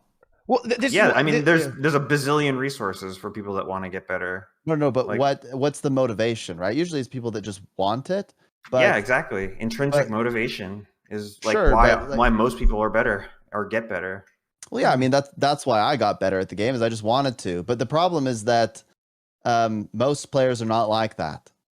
Most players want something shiny or some reason to get better, and that shiny doesn't really exist. Lab farming, by actively making yourself worse at the game, by the way, by taking off all of your gear and walking around. Yeah, people do this. Look, I'm actually like visibly angry. It pisses me off. Yeah. People do this. Lab farming is better than raids, and lab farming involves actively making yourself worse at the game, and it involves commanders telling people to make themselves worse at the game. It's unbelievable that is allowed to happen. That even the most engaging and difficult content is less rewarding than walking around naked and pressing 1 and then flaming people that aren't doing the same. They do that in the bauble farm as well, right? I think. Basically, yeah. Yeah. You get flamed if you do too much damage. Yeah. Not playing the game is actually more rewarding than playing the most difficult and engaging content in the game. Awesome. It's not It's always, griefing. it's always been like that, though. It's not griefing I to know, do more but- damage. They get mad, but what are they Look, going to this is a tangent. The reason I'm bringing this up is that people like shiny. We just told everyone in the game that if they want shiny, all they got to do is run around naked in this Halloween event and press 1. And not only that, but it's a great way to level your character. I don't care about that. Like, let them. Fuck it. Well, Like, yeah, I mean, if they want to come yeah, raid, sure. then they can learn how to do it. Like, whatever. I'm not No, but gonna- this is to your point that, you know, people will be intrinsic. There's intrinsic motivation. Most players are not like that, as evidenced by Sure. what the game does. And so, if we wanted more people to learn and get better at the game, we'd have to give them some kind of shiny. The Well, there's a problem bit is of- that there's a all bit the of a chicken shiny and is the egg. behind easy stuff. There's a bit of a chicken and the egg in that. Did ArenaNet build a certain type of game that attracted a certain type of player, or did they like sort of accidentally attract a certain type of player base and then had to build a game to satisfy that type of player base? And I think it's like a little bit of, I think it's like it was It's something both. that evolved in tandem. Yeah. They marketed the game in 2012 as like the anti-WoW. That like they never actually said this is like a casual game. Like people were like, oh, it's a casual game. They never actually said that, but that's how people interpreted the marketing, and that unfortunately attracted a not a hardcore, but like a core of players that had that expectation, and that has sort of like colored the game's development since then. How good does a reward structure have to be to, because we're talking about shinies, and I'm inclined to agree here, right? Like I like the gamification of it, right? I like the fact that the entire game can basically be like one giant tutorial, right? I like stuff like weekly CM clears, right? Like do an achievement, repeat it over and over again, like for dodging stuff or for doing something good or clearing a boss quick, killing an open world boss within a time limit. I think this kind of stuff is really good. But how good does it have to be? Because here's the concern with raid, Sneb, right? And I mean, I'd be okay with this, but I'm going to devil's advocate here a little bit. If you actually do a really good raid clear, you know, with your static group, and you actually do a good clear. When I say good clear, I mean 2.5 hours for a full clear. I know that's not even close to realistic, right? Not even remotely close. But you actually get like 70 gold an hour doing that. That's like 60, 70 gold now. That is ridiculous. Like that's actually better than even like the abusive fractal stuff that people do. And way better than like the lab farm. Now, obviously, most people are kind of looking more like a 6-hour clear, maybe even 8 hours over multiple days. But if you actually do get good, you can get some serious results from raids if you're able to handle it efficiency, particularly with challenge modes on, right? If you can do the challenge modes, that goes up even further because you have your gold, you have more to gaining crystals, and you also have provision tokens there, which is kind of convenient, right? There as well. Like how good does it need to be? There's massive opportunity cost that you're not thinking about, though, right? Like the to get to that level that you're speaking of takes a lot of work. Not right? A lot. We talked about this. You have to find a group that's willing to practice together. Then you got to practice together. You got to make all the builds that are meta for every boss, which costs you initial investment anyway, and you have to learn them. We're talking about hours and hours and hours and hours of fetching stuff, collecting stuff, completing achievements, doing stuff, finding a team, getting that team on the same level, and then once a week for 2.5 hours, you get really good gold per hour. One time. Like it's actually more of a, and you get that once a week versus I can go AFK bauble farm 24/7 for that whole week and I'll make way more gold.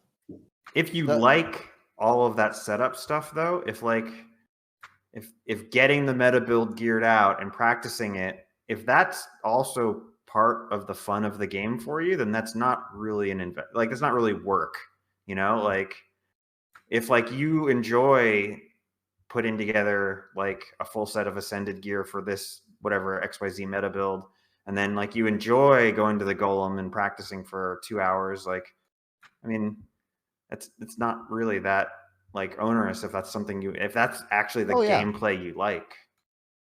It is onerous if you hate that, but like again, like I don't understand, like I just don't understand why like it's so important to force people to enjoy the game the way we do. No. Like No, if they absolutely want to not. raid, then we'll teach them. Great. If they don't want to raid, that's great too. Like I don't see like if the discussion is like, whoa, we have to put all these tools in the game that are going to lead them to raids. It's like, we kind of don't. Like, they'll get there if they want to get there. Well, I kind of disagree, because I mean, I have had many people in my community and whatever quit the game because they can't get people to raid. They can't find groups. That's a social thing. No, but it's this is part of it, yes. But I've met many people who said, I am only here to get 150 legendary insights, and I will never play this content again, because it takes me too long to get into a group. It takes me too long to get the gold that I want to do for my other goals too. I kind of like it, I guess, but it just is, it's not rewarding enough. And I value the shinies a lot. So once I get the main shiny from the raid, I'm done. I think this happens way more than people think. I mean, it's part of the reason why people do raid selling and why people buy raids, is because they get their shiny and they never touch it again. Even though they might even like the content a little bit. It just is too difficult and too much of an investment to get there overall.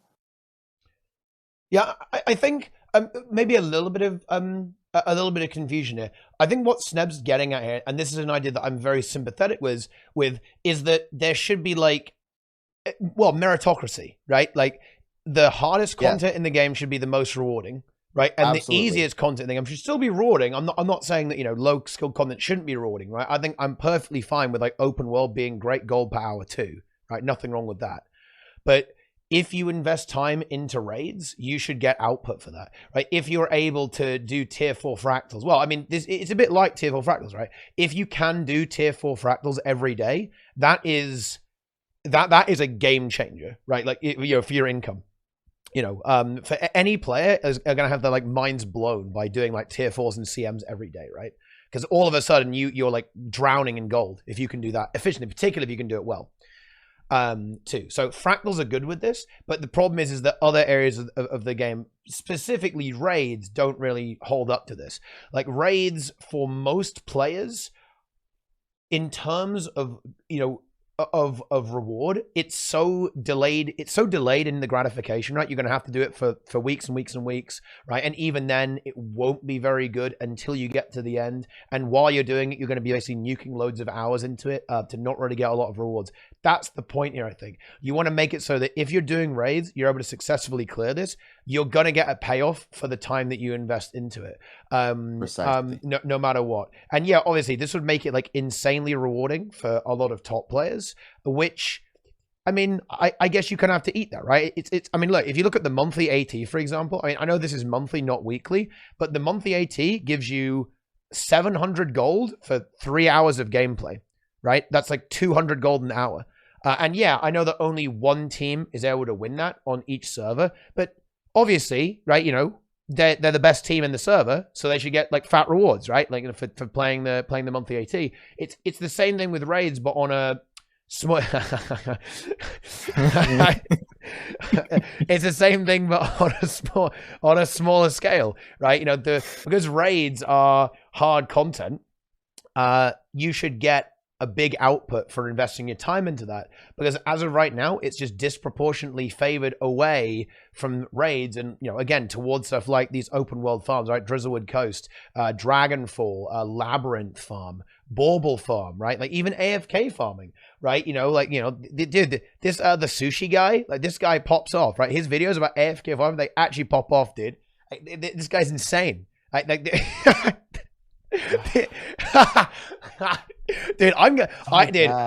listen, you know what? I'm gonna make a confession, guys. Wait, what's the guy's name? Actually, dude, I feel really bad. I should know his name, right? I'm gonna Sushi AFK Farm, Guild Wars 2. What's his name? Yes, Incredible Sushi. this guy, I don't even know if this guy is trolling or not, by the way, because like I'm looking at his channel right now. I'm seeing him dressed up as fucking Spider-Man, right, on stream. I don't even know if he's trolling, right? Like with all this stuff, like he, you know, with like the AFK farms, you know, he's making videos, he's responding to Reddit threads and shit like that. Like I love this guy. He's amazing. Okay, and yeah, dude, like 20k views, like 30k views in some of these AFK farm videos.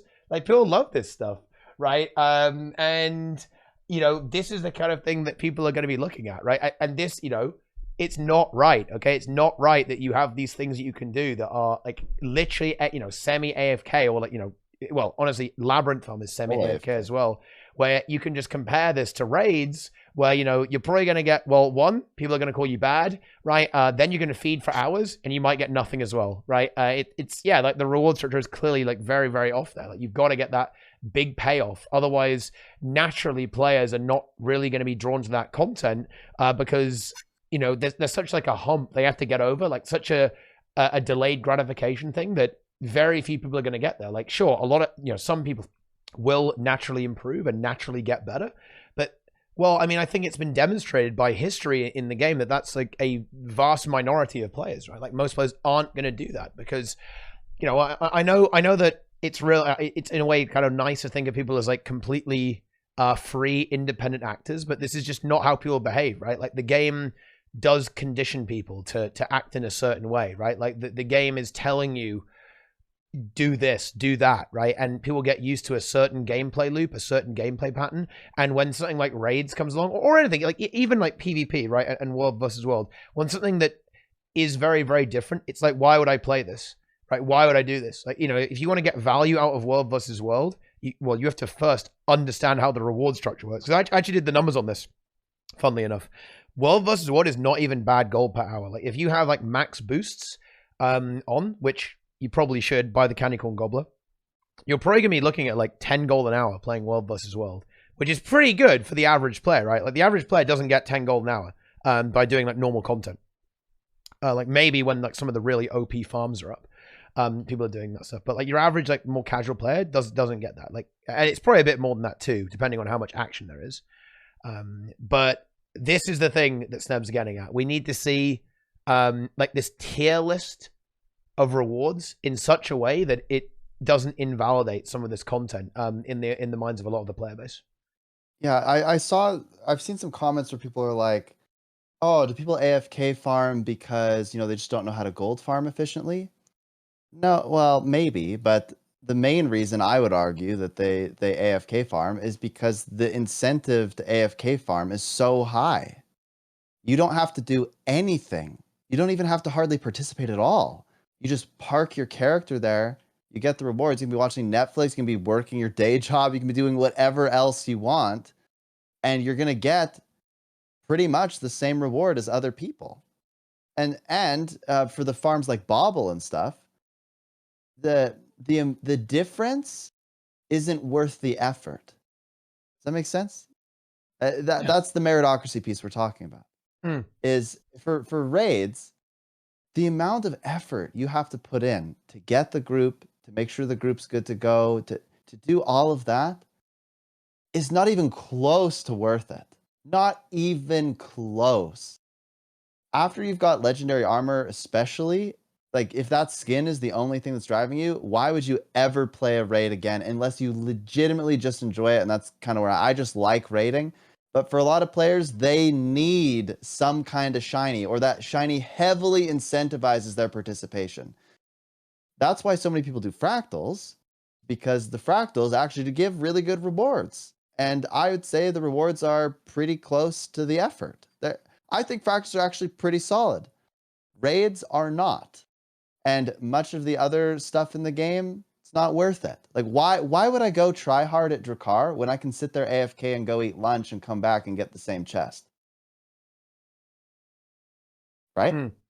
Exactly. Why would I? Exactly. And look, I am of the position that you should play the game for fun, right? And that's my perspective. I'm seeing some people say that in chat there as well. I agree with you guys, but that is not how most people engage with the game, right? Like this is something that's super important to understand. And more importantly, that's not the way the game is structured either. Like Guild Wars 2, if someone tells me what is the point, someone asks me what's the point of Guild Wars 2, and honestly, if you guys are being honest with yourselves, you would definitely give the same answer. What's the point in Guild Wars 2? A lot of people would say like, gathering cosmetics, right? Farming skins, like that's like the end game, right? The end game is farming for your legendaries. It's unlocking cosmetics, like unlocking all your quality of life, right? And all of that basically boils down to gold, right? Like it's Fashion Wars, right? Like it's Fashion Wars 2. That's what everyone calls it. So the entire game is structured around this concept of farming, which is fine. There's nothing wrong with that, by the way. So in other words, players are obviously going to optimize that goal. That's only natural. Right? Players are going to try and optimize their pathway towards obtaining these rewards, obtaining this goal. And when you are essentially asking players to veer away from that kind of golden path, right, of I want to farm all the shinies, right, then you're obviously going to have a lot of friction there. Like players are not going to want to say, oh, I'm just going to like get 0 gold today, 0 progress towards my legendary, and go and wipe on Veil Guardian for a few hours, right? It's like not a very appealing thing. And I know that's kind of the point of raids. Like, don't get me wrong. Like there is that element of you're going to lose, right? Like if you're playing a raid, I think you are accepting the fact that you're probably going to die. Well, in a video game. In Roblox, but it's still a bit of a tough sell, I think.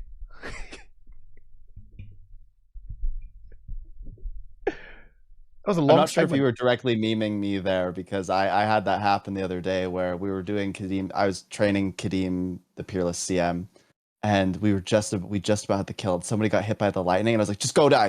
And I was like, oh, in a video game. No, I mean it's just you gotta be careful. You gotta make sure. Gotta make sure that guys. A Roblox gamer. I am a Roblox gamer. Well, honestly, I kind of want to veer away from this topic because it could go on for hours.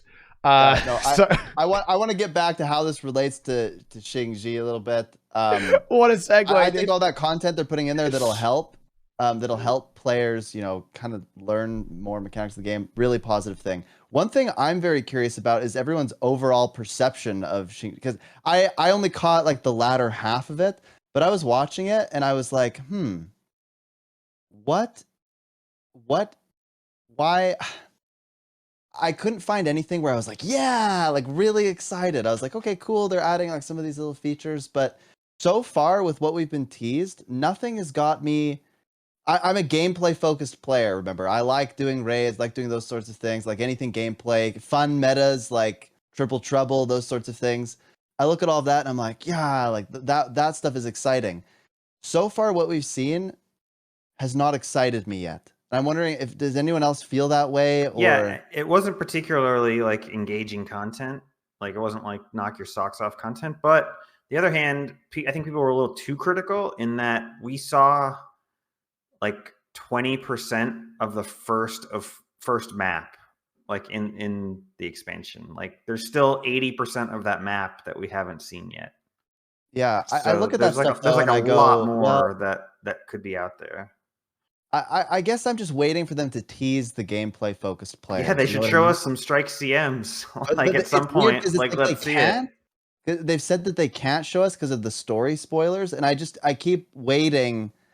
I don't know. I think it's cool. I'm a big fan of the art in the game. I love the island. Obviously, I love Guild Wars factions. I was like, oh, this is cool, but where's the meat? Like where's like the main course here? I wanna know, like tease me a little bit of a meta event, or like they don't have to even show like the gameplay necessarily, but just show like a big boss or like one part of it, or anything to get me like really engaged and excited about it.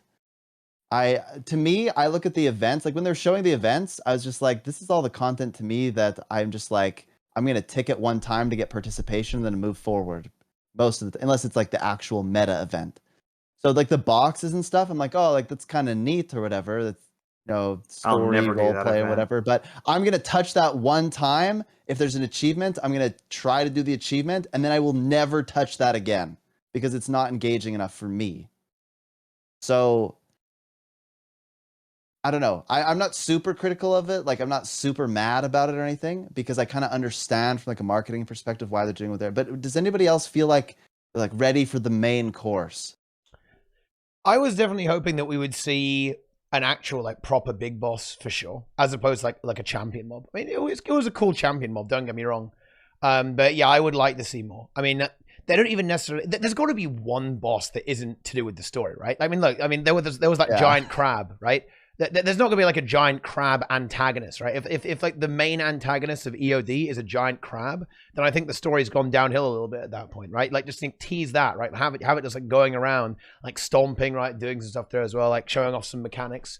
And they could remove the textures from the character model and just show mechanics and AoEs and stuff like that.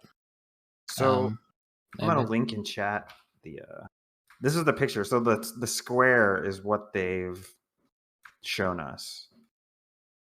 Like I actually that, thought it was like, even smaller than that.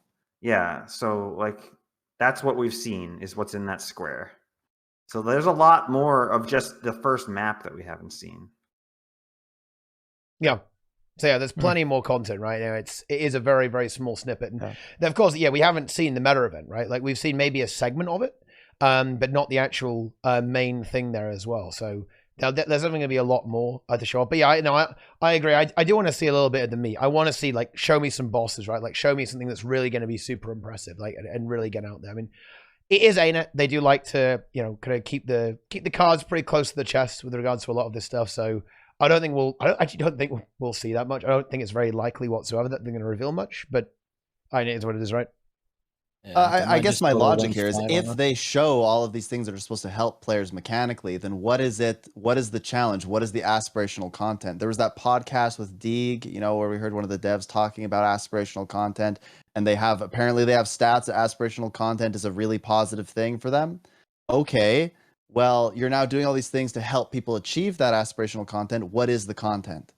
Because they haven't made any announcement about raids, and we can be like, oh, raids are dead, whatever. But they talked about strike CMs. They've alluded to there being this aspirational content. What is it?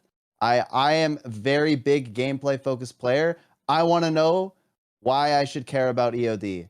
And I'm now trying to put myself in the shoes of somebody who's a mythic raider in WoW or something. Why should I try Guild Wars 2? Why is your game, with this expansion coming out in 4 months, why is your game something I want to play? What is your content that's big, right? Where's the meat? What's the gameplay focused content? I think they've done a really good job focusing on story and stuff, but I don't know.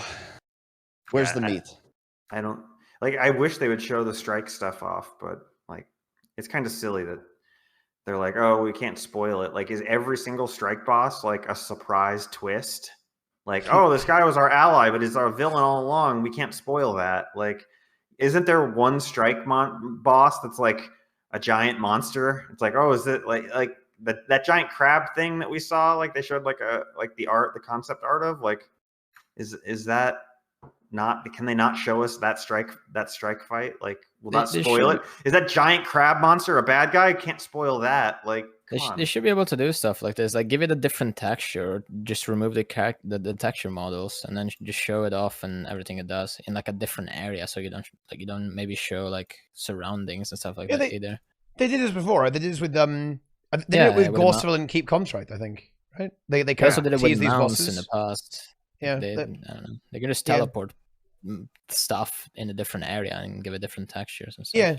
It just strikes me that there must be something a little bit generic, right? Like, for example, I don't know how if this is even going to happen, right? But you could do some stuff like, what about like Kanaxai, like Urgos's Warren, right? This is some like, I mean, look, in my opinion, they're going to lean into the Guild Wars 1 stuff like insanely hard. I mean, we've already seen that there are ritualists basically still around.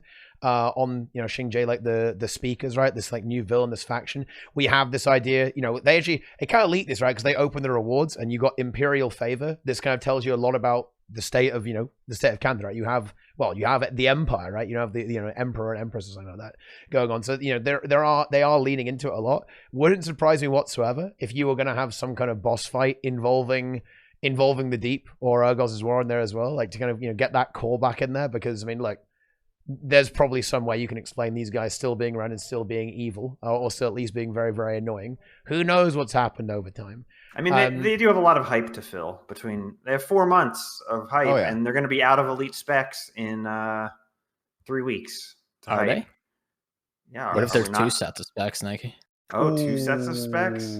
That would be a twist. Yeah. They could be like, they could be like, gotcha. These first set of specs were complete dog shit. So let's show you the real specs. Zing. We redid them all. Yeah. Oh man. I'm not completely delusional about how they're going to be able to reveal stuff, but. Yeah, I mean, I did actually want to talk about the elite specs. This is a good place to kind of segue directly into that, actually, because, of course, we actually did get relatively recently, we saw Blade Sworn, Catalyst, and Vindicator come out here as well. And I think they had, I would say they had pretty mixed reviews, right? I would say, I think Catalyst was met very negatively, I would say.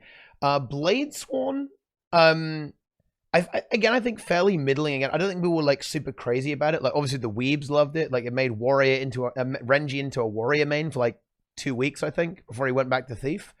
And then Vindicator I think was also kind of like a middling response. Do you think would that be fair, guys? Like, I think it was like pretty lukewarm all around with this. Sort of depends on the game mode.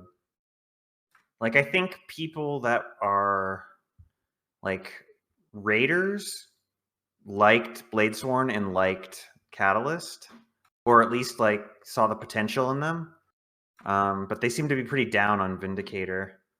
Then PvPers, I think, didn't necessarily like any of them except Catalyst. Maybe they sort of liked Catalyst. I think Vindicator saw, Vindicator kind of got shit on. Okay, this is actually a weird meme because apparently Bladesworn was actually really good in 1v1. Actually.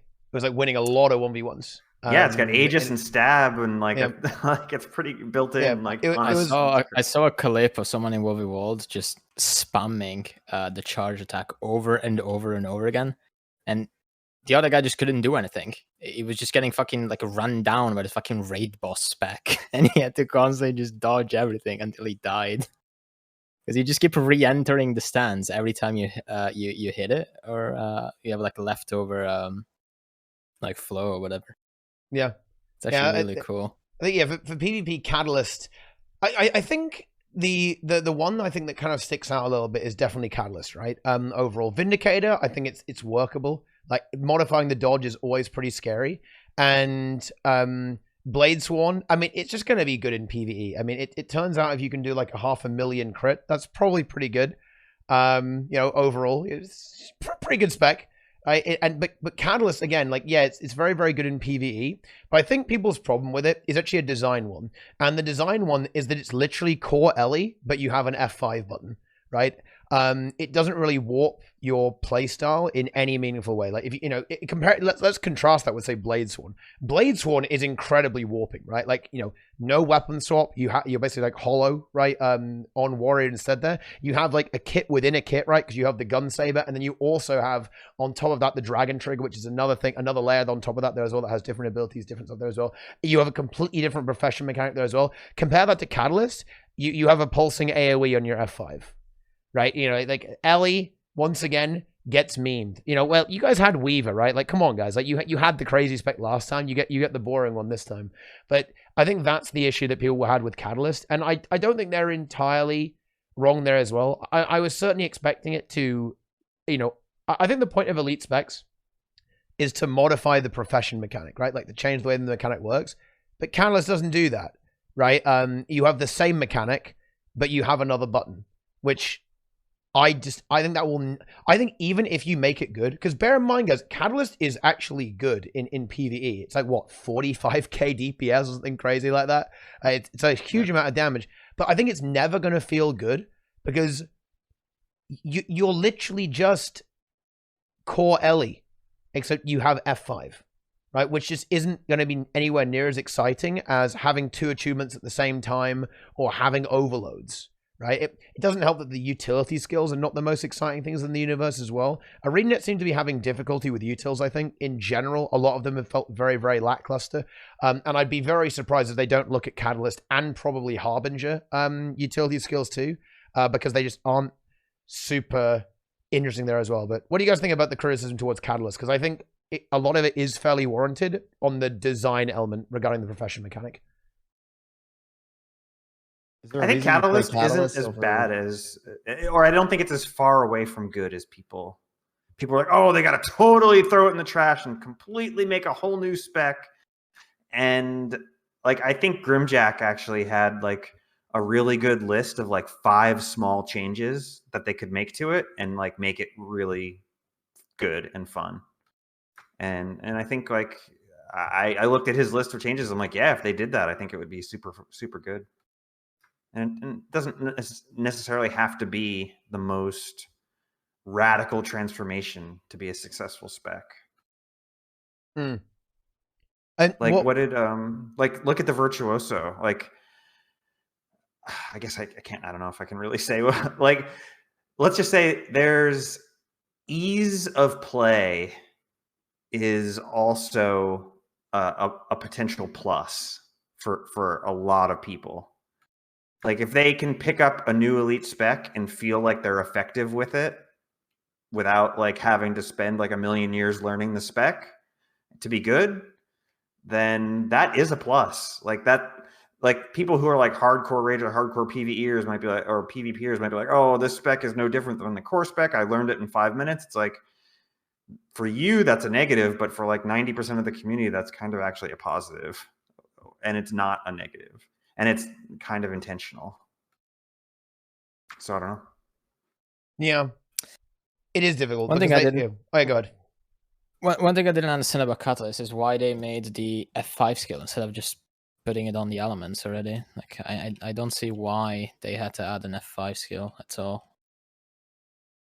I don't know if it's something to do with the way it has to be programmed because of the sphere or boon application or something like that. But like people said, oh yeah, but if you give it on the attunements themselves, then it's Tempest. But it's not.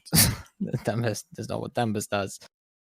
I just don't see why add another button to Elementalist.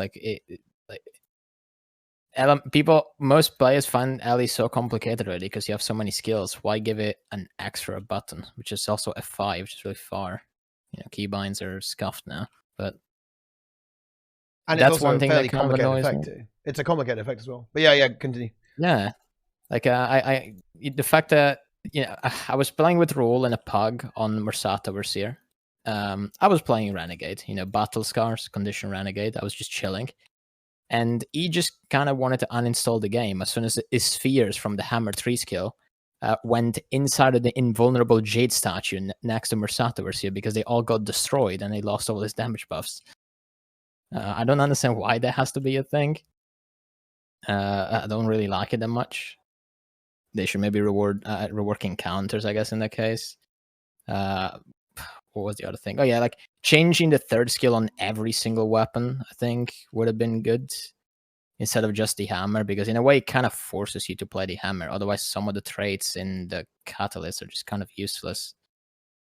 Like it is exactly base Ellie with an F5 skill, exactly because if you're not running hammer, which base Ellie wouldn't be able to use, you are actually playing base Ellie. Like it's a very big change to change every 3rd skill on every single weapon, but I don't understand why they didn't do that either.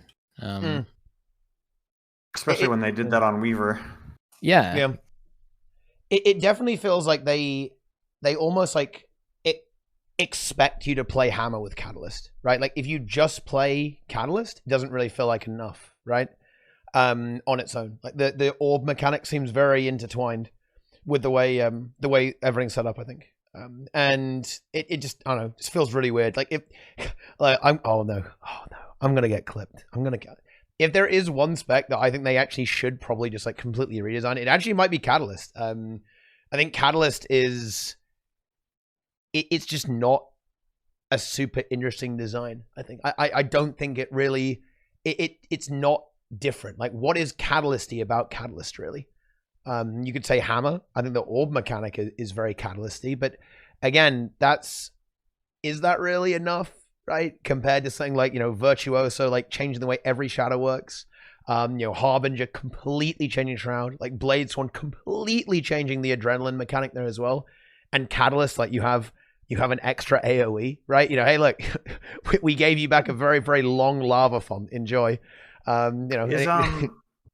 Is the next beta going to be all 9 specs or just the new 3? And then there's going to be a 4th beta that's all 9.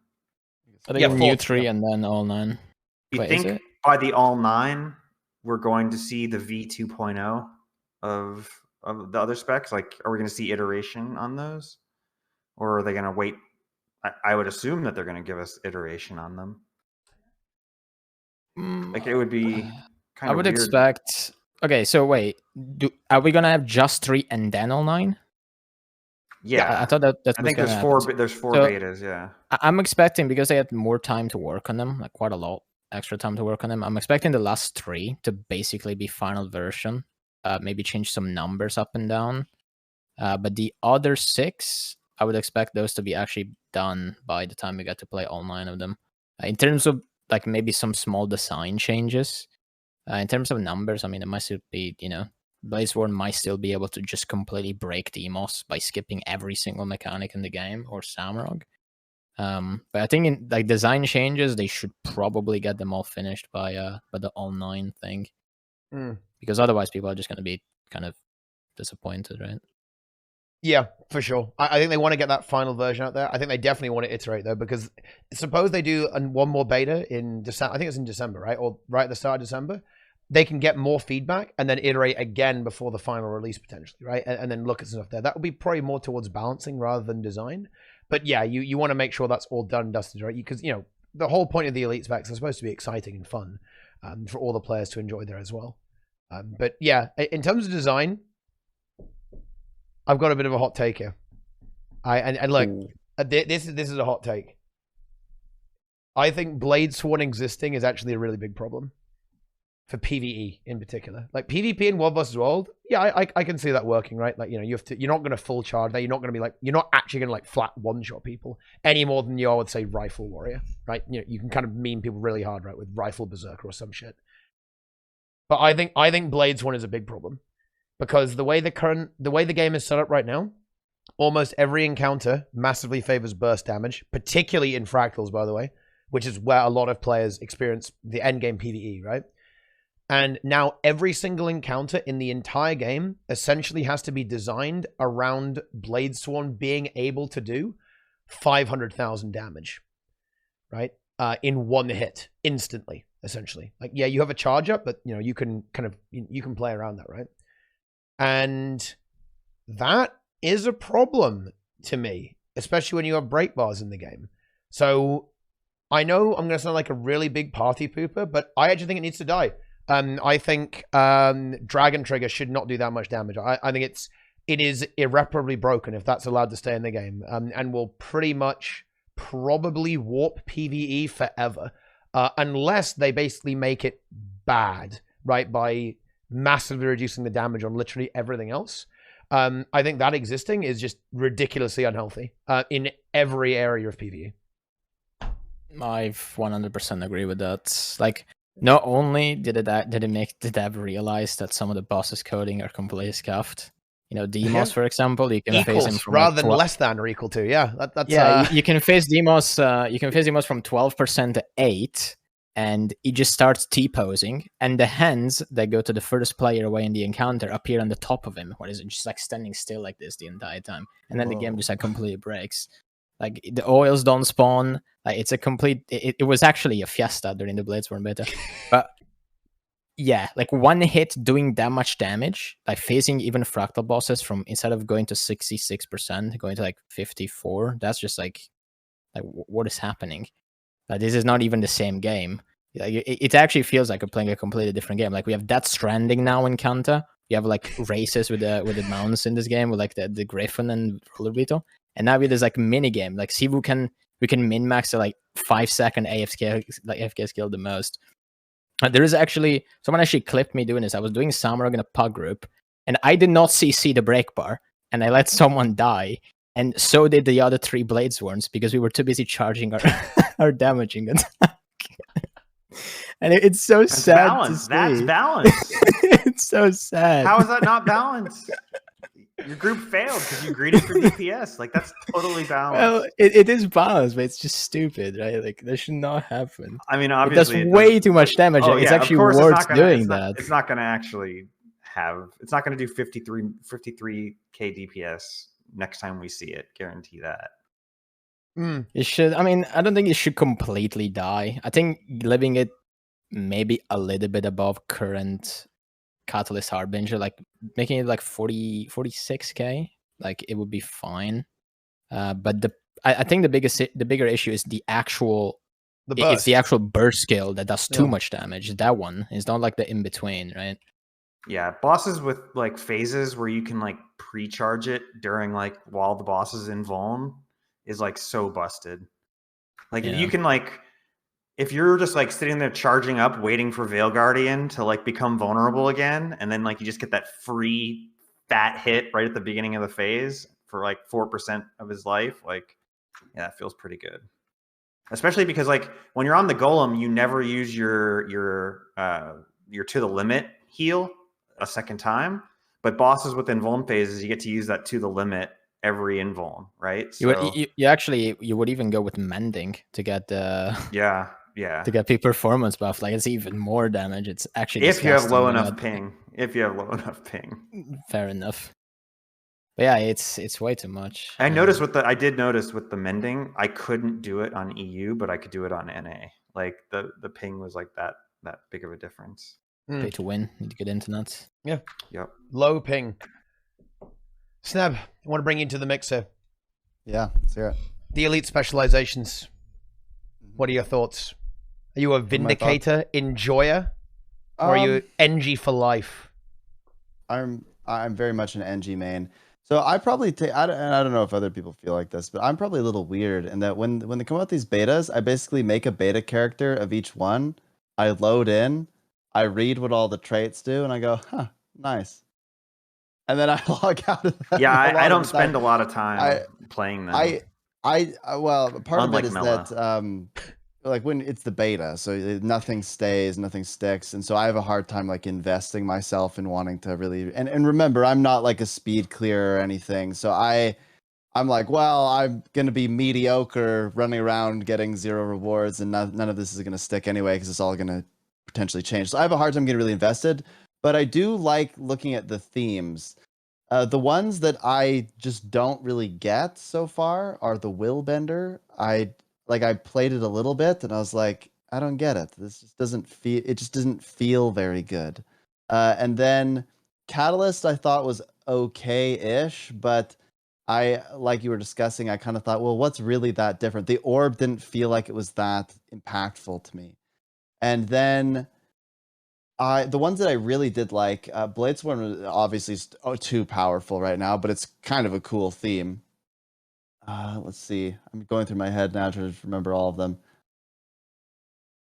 Rangers, okay, yeah. What have we seen so far?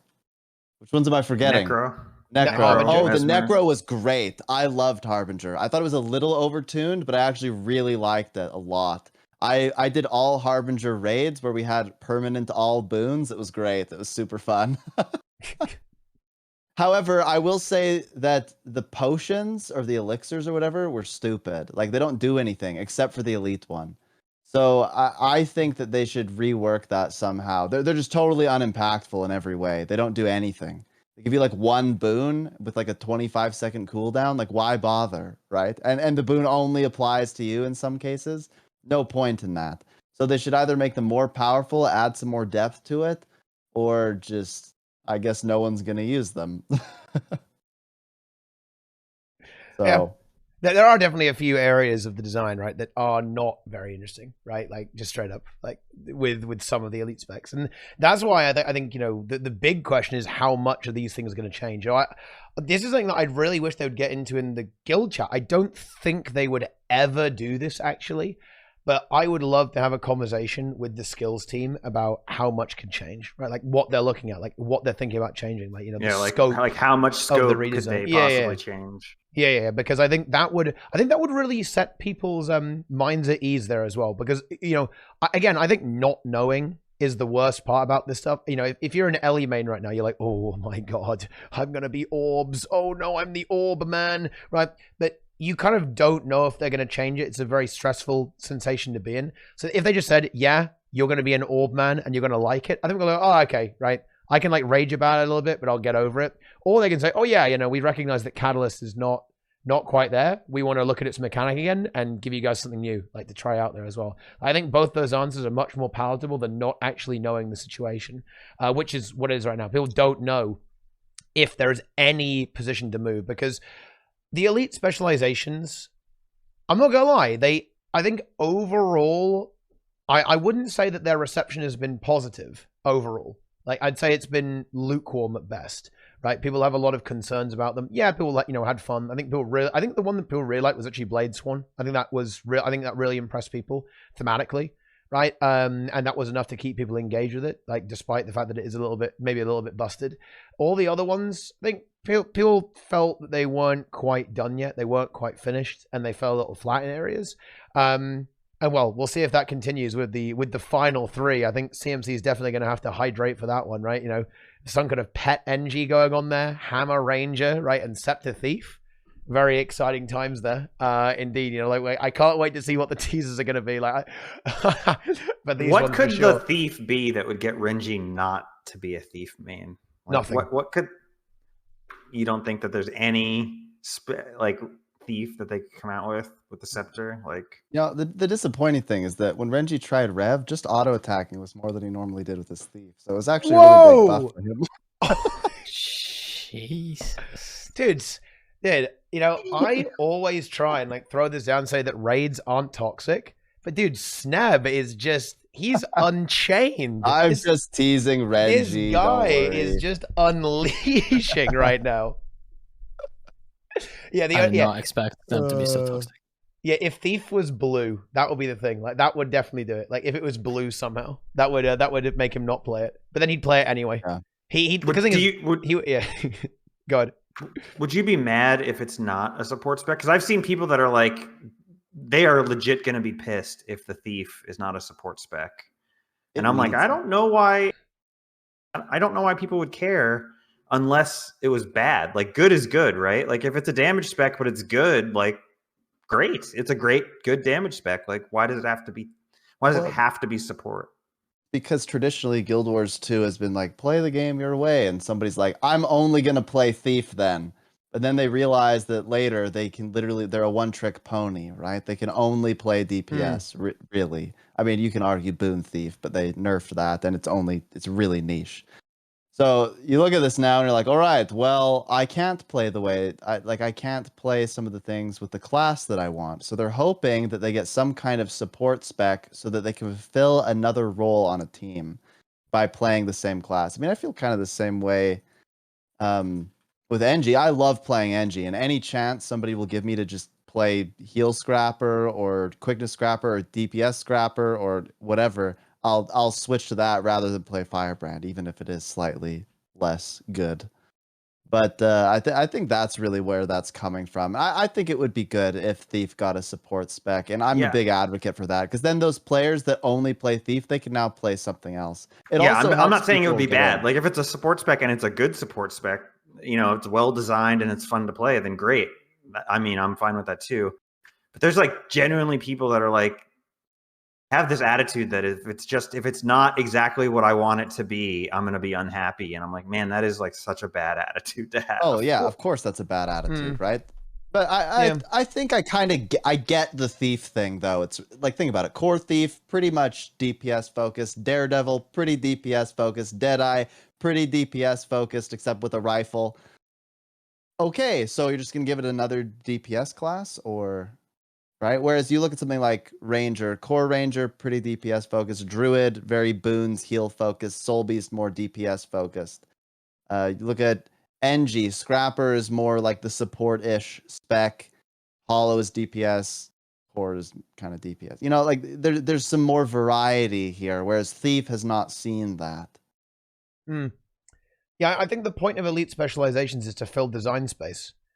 And Thief is the one that suffered at the hands of this the most, in my opinion. And so I can understand why thieves want variety in some way. Because Thief is Thief. Daredevil is Thief, but it's got an extra dodge. And Deadeye is Thief, except it's got 1200 range or 1500 range, right? It's the same thing, right? It's very similar. They have somewhat different play styles, but you can really see this in PvP. Yeah, Warriors actually suffer from this as well, actually, right? Like, if you look at, say, Warrior, Base Warrior, damage, right? Berserker, damage. Spellbreaker, damage, but you also Boon Rip, right? Like, you do have the support Warrior thing that's popped up, but that's not really because of an elite spec. That's just because they basically changed, like, traits and abilities, right? To make them a little bit better. Like, funnily enough, a core, right? Core Warrior stuff, like Warhorn, right? For example. I think it's that Thief suffers from this across all game modes too. Yeah. Right? Like Thief is very one-trick pony every single mode, right? Whereas I mean Warrior had a time where it was running Spellbreaker heals or whatever, and that was actually really strong in PvP. And you know, Spellbreaker kind of has this niche Boon Rip thing in World versus World. But Thief, it's just pew pew everywhere. There's one thing that just kind of popped into my head regarding this, actually, and why I'd be upset if we didn't start seeing some more support specs. It's specifically about World versus World. And if I'm guessing, I'll guess they'll do this with the Ranger, with the hammer, somehow. Not sure what they'll do, but I think they'll target this. World versus World, we know they're going hard on it, right? They're doing this cornerstone game mode, blah, blah, blah, blah, blah, blah, blah. Looking at the elite specs right now, nothing is going to change in the World versus World meta. Okay, like maybe Vindicator, right? I think Vindicator is potentially pretty strong because like the Greatsword does a shit ton of damage, right? But you're not running Catalyst in a Zerg, right? You're not doing that. You're not running Virtuoso. You're not running Harbinger. You're not running fucking Willbender, right? It's not going to happen. Okay, and it's because the supports in World versus World are utterly dominated by Guardian and Engineer currently, right? Like Scrapper and Firebrand. Now, don't get me wrong, these are overpowered too. It's not like we know. It's not like there aren't other options. Those are really, really OP, 100%. In general, everything is a little bit too spammy in World versus World. But I think people really forget how rigid the World versus World meta has been, okay? Guardian has been in every single group, in every subgroup of a squad since day one of Guild Wars 2 with no alternative. Okay, you guys think that the PvE meta is strict, like having Firebrands all over the place? Try World versus World. Like, Guardian is not optional. It's not like, oh, you can run Chrono, oh, you can run Scrapper, oh, you can run Firebrand, right? No, like, you will have a Guardian because you need stability in every single group. Right? You will need Necromancers in every single group because you need the boon crop, right? The boon removal. Funnily enough, that's actually changed a little bit in GVG recently, but that's another story. Like for the Zerg play, right? The big play, it's going to be Necro. And I think not attacking this by trying to bring in Virtuoso, bring in stuff like Catalyst, bringing in hopefully the Ranger or even the Thief spec. This is a, you know what? I'll actually make a stronger stance. I'm not going to say a missed opportunity. I think it's just like a fuck up, actually. Because for a very long time, let's be honest, guys. The majority of World vs. World gameplay, it's not roaming. Like there are probably less people who actively roam than got banned recently from PvP for win trading. Okay, like that's where we're at with roaming. Okay, so it's got to be about the Zerg style play, right? Like that's where it's got to be. And Thief, as of right now, just doesn't really have something that works there, right? Yeah, you could play Daredevil. Wouldn't be, like, awful, right? You know, it's playable.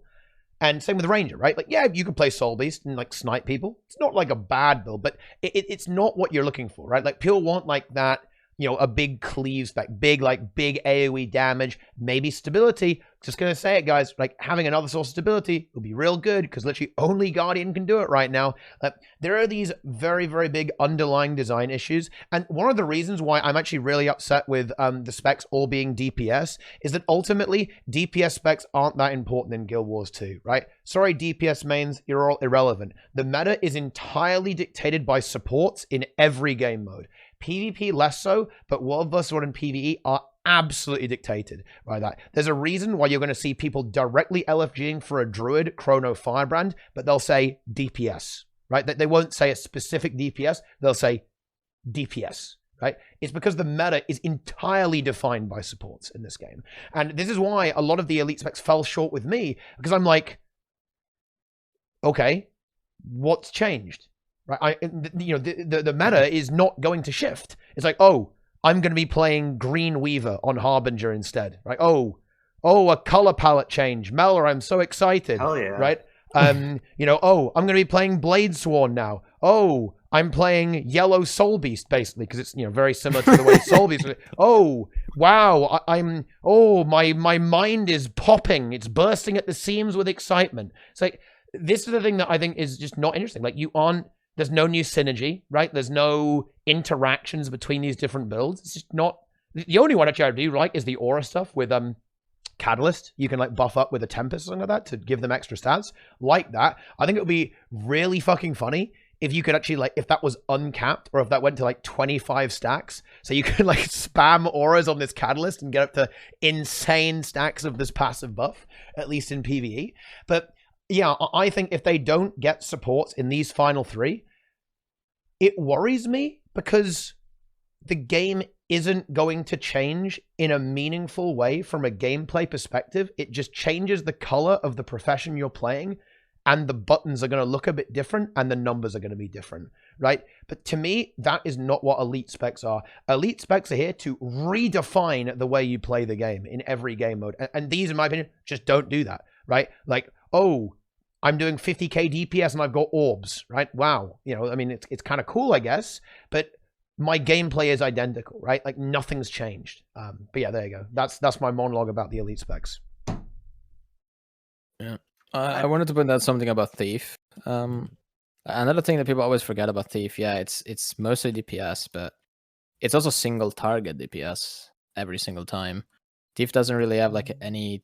You don't look at Thief and you go like, oh, we have so much cleave right now, poke jump, right? So something they could do with Scepter is they could kind of do maybe both. They could make it a support spec so that you actually have some kind of like shadow magic healing. I really like the idea of like, I don't know, revealing your teammates and they get healed during it or something like that. But they could also make it just do AoE damage with the Scepter with some kind of shadow magic thing. So they could kind of do both because I don't know, like if a pug group was to, in PvE, if a pug group was to go in a raid and only have Thieves or DPS classes, they would probably always wipe the bosses that have more than one target to hit. Because you just don't really have a lot of cleave. Like even on Dagger, like the target cap is like 2 targets. It doesn't even go up to 5.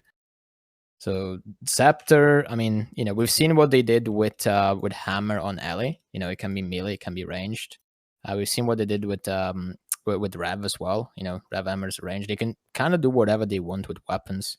They don't really follow any logic. They just kind of be wicked about specs and weapons and stuff. Yeah, I was thinking sort of like the Scepter could have like an axe, a Rev Axe 5 sort of skill. Yeah. But like the little tear that it makes, like after it pulls, what if the tear persisted and pulsed like 3 more times before it went away?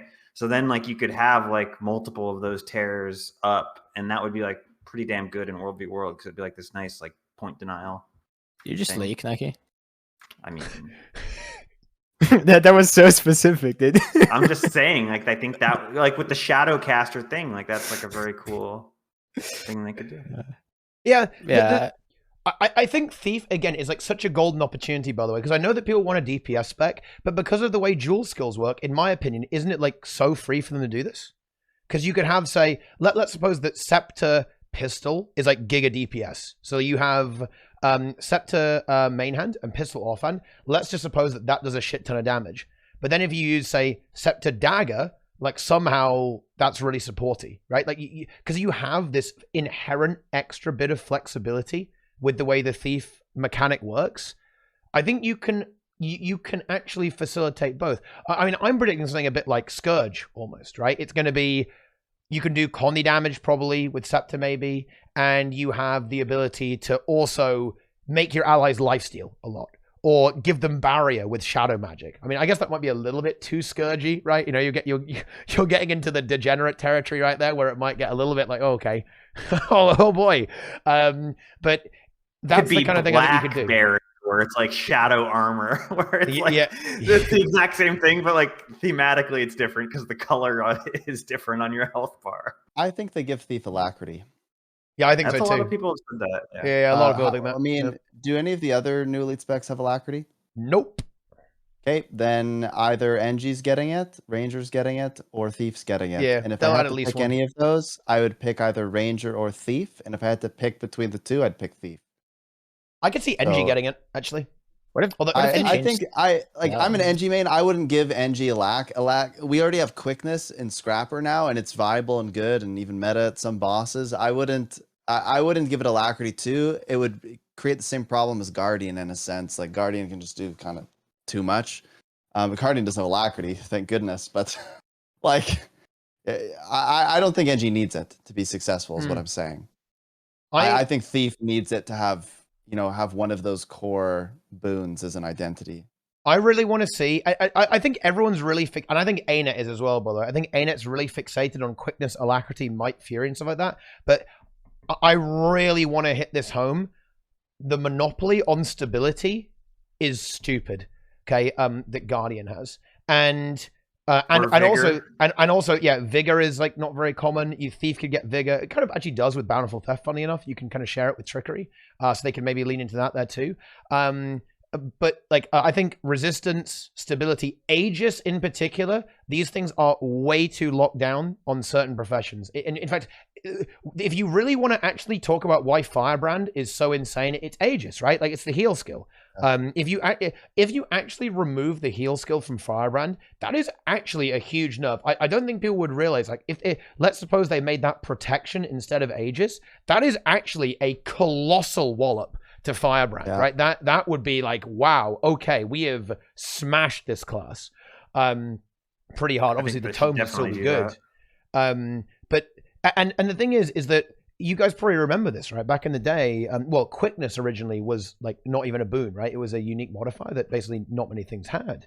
And then alacrity was an only chrono, like literally only chrono had this. Why did they make alacrity a boon? Well, because they wanted to distribute that source. They should apply that same standard to stability. Like, stability is a boon, but basically very few professions can actually do this effectively, and none of them can do it like Guardian can. You can talk about, say, Scrapper has a bit of stability, Jowis Rev has a bit of stability, but it isn't 5 stacks, 600 range with a 24-second cooldown while traded, right? Like, it just isn't that. And also Tome 3, also the Mantra, also Hallowed Ground as well. It's just not even close to what this can do. Like, nothing has Aegis quite like Guardian. Like, to be fair though, pre-Cogwell in raids is incredibly OP, actually. It's very, very strong. People don't realize it, but it's actually really sleeper overpowered. But this is what I mean. Like, and this is why I'm a little bit worried about, in a way, the lack of support builds coming out, because there are, they don't really, I mean, I guess they can do it between patches, right? They can change skills, but elite specs, this is their opportunity to say, right, new playstyle for this spec. Okay, new stability spec for world versus world.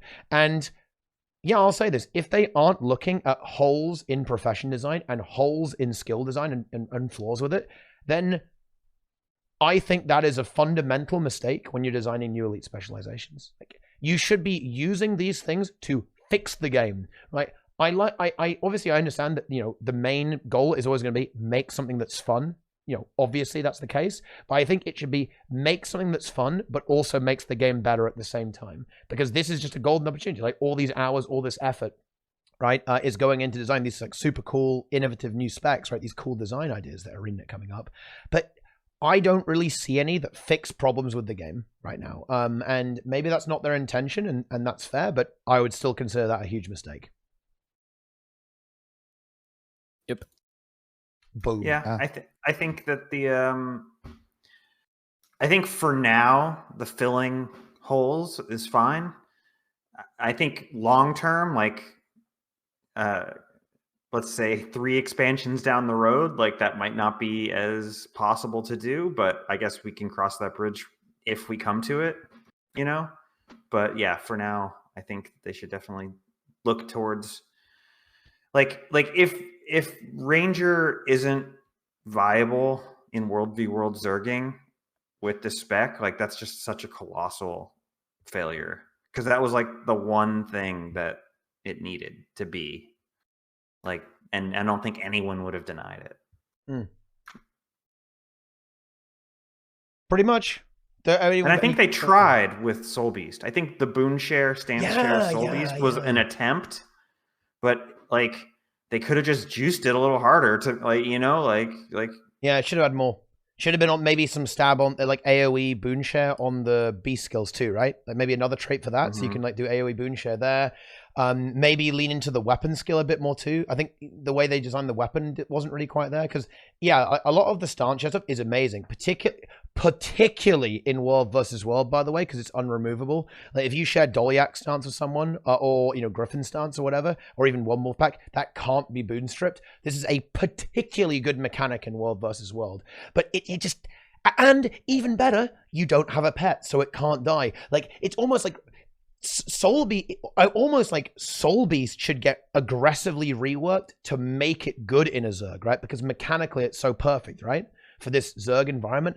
But then it would need like a weapon rework too, because Soul Beast should have had hammer. What can I say, right? Like Soul Beast should have had hammer. Because we don't know what hammer does yet, though, so we can't say like what if hammer is like a single target DPS only, right? Like ranged weapon, projectiles, only projectiles. Yeah, I don't know. It's it's a really complicated issue, a really difficult one, because you know ArenaNet's got a lot of baggage, right, to clear up, like with all the elite specs in the game. It's super difficult. You fire seeds. So I think everyone also thinks that the NG is going to have like some sort of like power suit or golem or something. Like I think that's the running guess is golem. You're the golem man. So yeah, with NG. So look, we're gonna come clean here, guys. So here's the deal. There's currently a bug. I'm not sure it's still here actually, but you could right click on NG F4, I believe, and I think it's gone. Oh, it's gone. Yeah, and it would summon, a pop-up that says rename your pet. Okay, this led people to hugely speculate that it was some kind of pet NG being released. Sneb. You're NG main. Yes. Your thoughts? Oh, yeah. Pet NG. Are you into that shit? Even before that came out, I was telling people I was pretty sure that NG was going to get some kind of pet thing. And I think there's a lot of things they could do with that, and I'm actually pretty excited about it. My idea was that maybe there's a power suit, so you can. It's kind of like Soul Beast, but for NG, right? So you've got this pet. Maybe you can trade it so that it's either defensive or it provides boons or does more DPS or something. When you go into the suit, your weapon skills change like a kit, right? And you can use it for a certain period of time before it overheats or needs to recharge or something, just like kind of what a holo would do. So you go in, you do a bunch of damage, or you do a bunch of burst heals, or you give a bunch of boons or whatever, depending on how you trade it, and then you go back and you do your regular NG thing. I think that's how it's going to work. Something like that. I don't think we're going to have like a whole host of different golems like pets like Ranger does. I just think you're going to be able to spec. You get your one thing, you get your golem, and you get to spec it to do different things. This is my theory. You don't have tool belt skills, but your golem changes based on your utility skills. So if my theory. If you have rocket turret, like the golem gets like a rocket arm and like fires rockets periodically. Shit like that. That would actually be so good. That'd be so much fun to play. Yeah. And you have like a merged Soul Beast mode, but instead of like you becoming the golem, it goes first. It forces you into first person mode. You're forced into first person, and you have like an FPS crosshair on your screen. Yeah. You're forced into action cam 100. Like that would be And you go above the arena, like meter.dll stuff, and you like look down, and you like fire you're like shooting rockets at AC people. Yeah, 130 down. What game are we playing, dude? What is going on? Well, look, we've already established that we're playing Death Stranding, so we might as well extend it out to other games there as well, right? We can get some Titanfall in too, you know, like RTS games in there as well. Yeah, I've got to say that sounds it sounds insanely cool, right? Like imagine you take the elite skill supply crate, and then like the robot like fires out supply crates, right? Like periodically. Is that a little bit too? I don't know. Is that a little too complicated? That would be perhaps. Well, it would just change your weapon skills when you merge, right? Like that's all it would do. Is you have different weapon skills. I think it's too much. I don't think that's really. Yeah, I can't. But they made Weaver. They made Weaver. Yeah, but this is more complicated than Weaver. I mean, not really. It's 5 skills that you can pick from. No, but you still have no weapon skills would be different. You still have no weapon swapping combat, so it's still less skills. Is it? I don't know. And it would be however many utility skills that NG has is how many new skills you'd have to design for the suit, right? So it'd be like 25 extra. Well, the thing is though, because it's not just the suit. Because in the suit, you'd need like another 25 skills or whatever for all the utils, or 20 skills. And you'd also need the golem to have different variants for every utility as well, because the golem would change based on utilities too. I mean, you could also. I really love the suit idea that Nike had, but you could also make it like on the last TeaTime I mentioned. You could just make it so that the skills you use are actually thrown by the golem instead of splitting them up. Like the golem is your point of, projectile. Oh, so like So if you use a skill or something like that, the golem actually casts it. So you have like more direct control over it. That would be that's very intriguing. Like the golem. Because that's like a much healthier version. That's a much healthier version, right, of the pet mechanic, right? Because, I mean, look. Let's say you have 900 range on a skill, but the 900 range is from the golem, not from you. Yeah. That's what I mean. Yes. Well, it wouldn't be double grenade barrage, because I think you wouldn't get tool belt skills. You'd have to give them up, in the same way that Warrior gives up burst skills completely, right, for that. So it would be very, very different. It'd be a different situation. Double use? No, it wouldn't be double use. Like you'd have like your normal utility skills, but some of them would be like castable from the golem itself. But yeah, you AFK in the base, let the golem go. Well, then the golem will be killable too, so it wouldn't really work out that well. I also want to quickly mention something about Thief. Just random meme. Let's go. I think. Actually, I don't think. I want to say that it will actually remove stealth and make it do something else with a new spec. Ooh. I mean, how can they use weapon skills? Just as I called it, right? Okay, so well, I mean, if they can change adrenaline into some other bullshit, they can change stealth into something else. Like the new spec just does not do stealth. It's just every single skill is stealth, so it just does something else. Yeah, imagine if like the first trait it said stealth now becomes this, and I think it becomes like a mist. Shadow magic, right? So anytime you cast stealth, perhaps I could say that. It does like a little bit of healing, or you could trade it so that shadow does something. Right? It turns you into a miasma that heals allies and dots enemies. Stealth is now Mirage Cloak. How about that? Yeah. So when you're in stealth, you're dodging permanently. I mean, isn't that what stealth does already? But you wouldn't be invisible. I guess. I mean, we get even more frustrated. Yeah, even more annoying to play against. Shadow, dude. Imagine if they actually add Shadow Form to the game. I actually think they will. I think it'll be the elite skill, but it won't. Oh my god! It won't be like broken. They'll just add the name, right? And they'll change what the skill does, of course, right? Like they'll just. It's Scourge, but it's Thief. Yeah, that's what they should do. It's just Green Thief or Gray Scourge. Yeah. Huh. I think what they would do is add shadow form and make it so that all projectiles reflect, and you cannot take any damage from conditions or something for like it. But it will be like a really. What? All right, so here's a guild. I'm gonna link in chat a Guild Wars 1 skill that would be perfect. Just look at how good that would be.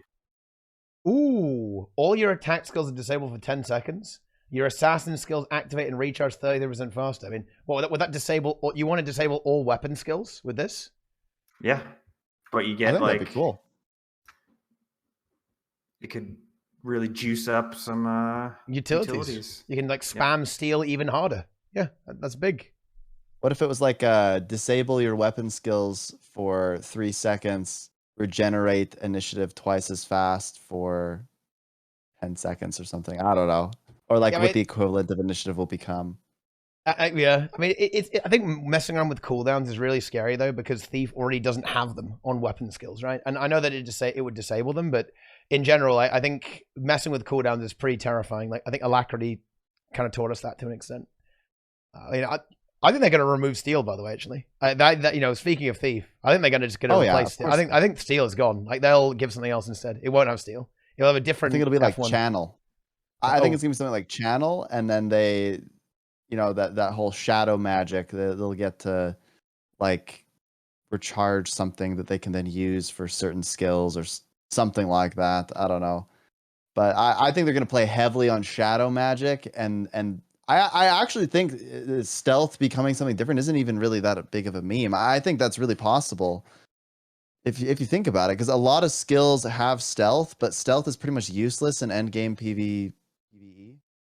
So and that's one of the big issues that affects Thieves' ability to do stuff. In fact, stealth actually hurts you on some fights, i.e. sloth. So if they changed what stealth does for this new elite spec, I actually think that could make Thief have a lot more viability with like a support spec. Yeah, I think it could be a lot of potential, actually. A lot of potential with Thief. Okay, well, I'm very curious to see what we do. I mean, I cannot wait. I mean, it's in 2 weeks, right? More or less. We can see the reveals. The reveal. Or actually, maybe less than that. The beta is on the 26th. The beta is a week, right? It's on, or I thought it was the 17th. Maybe Wouldn't it be this coming Friday that they'd have to like show it off before we get to play it or something? Oh, yeah. Oh. They show it off on this Friday, and then the next Tuesday we get to play it, right? Yeah, they have to tease the little announcement trailers videos on YouTube, like 3 days. And then on Friday we got to stream, and then on Tuesday we got to actually play. Yeah, so the 19th, right? Or is it the 26th? Yeah. It's either the 19th or the 26th. It's the 26th, I believe, is the beta. So the reveal will be 4 days prior to that on the 22nd. Yeah, so we do. We have a little. Yeah, we have 12 days. Oh man, we have to wait such a long time before I can see CMC make memes about like various things because of this dumb Halloween event. Actually, speaking of CMC, okay, there's been a little bit of unchaining in PvP. That might have been. Well, yeah, I think in the chat for PvP. I think it's definitely time to go there, right? I did want to talk about this, and look, just before anyone gets excited here, we're going to be talking about this in a more broad sense. I've got no interest in perpetuating going after any particular individuals whatsoever. So let's talk about PvP. So for those who are unaware, recently there has been a bit of a happening. ArenaNet has investigated some previous manipulation of matches involving account sharing, selling monthly automated tournaments by playing on others' accounts in exchange for money, win trading in the ranked leaderboard, and of course, all sorts of other fun things too. The net result of this is that top players have been banned. In fact, there have been 83 accounts terminated. Now, it's not 83 unique players. It's probably more in the region of 10 to 15 unique players. There's a lot of alt accounts involved here, that are used in these practices, right, to do some of this stuff. But that is the broad story. And these are permabans too, guys. A lot of people got permanently banned, and anyone who ever account shared with them probably got permanently banned there too. So what this is really highlighting is that the PvP scene, a lot of the top players have unfortunately been complicit in some really regrettable shit for quite a long time now. A lot of this stuff is pretty old at this point. But long story short, people sold monthly ATs. They didn't necessarily cheat. Okay, they won fair and square, but they just weren't playing on their main accounts, essentially. Now, the big conversation about this is the integrity of the scene, ArenaNet's response to it, and how to actually get ArenaNet's attention. Because the actual first criticism I would actually move on this is the fact that this is not new. Okay, there was an expose video made about some of this stuff, but the evidence in it honestly wasn't new or particularly compelling compared to anything else, in my opinion, that was already out there, and certainly not good enough to convict, like, just by looking at the video, in my opinion. Like, ArenaNet had to do their own investigations to actually determine this. But my concern is that a lot of these rumors have been around for years, right? And believe me, the players, when they see the stuff, when they smell a rat, they look.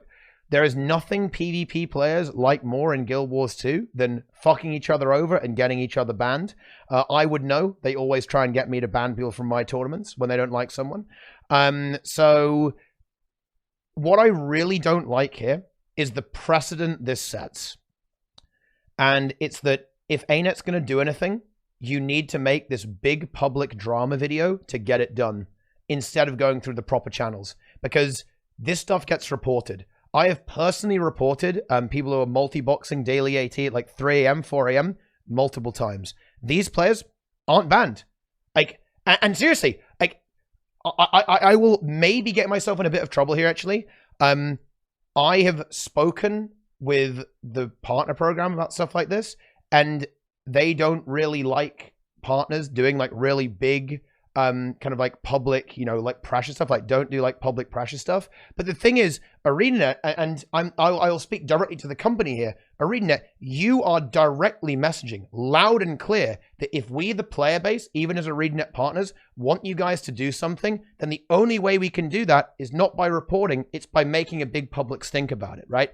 That is not what you want, okay? That's not what you claim to want anyway, right? So it's actually time for ArenaNet to look at themselves here and try and think about doing this, because, think about rectifying this issue, because the damage that's been done to the community from some of the falsehoods in the video and innocent players getting caught in the crossfire is completely unacceptable. And ultimately, not only do I hold the players guilty of this completely accountable, they deserve to be permanently banned, no question about that. I also think a large amount of the responsibility here has to be put on ArenaNet, actually, because they could have prevented this from happening if they had acted sooner and not waited until there was, like, essentially unbeatable public pressure to deal with this. There you go. That's my opening statement there on the PvP situation. It's kind of interesting.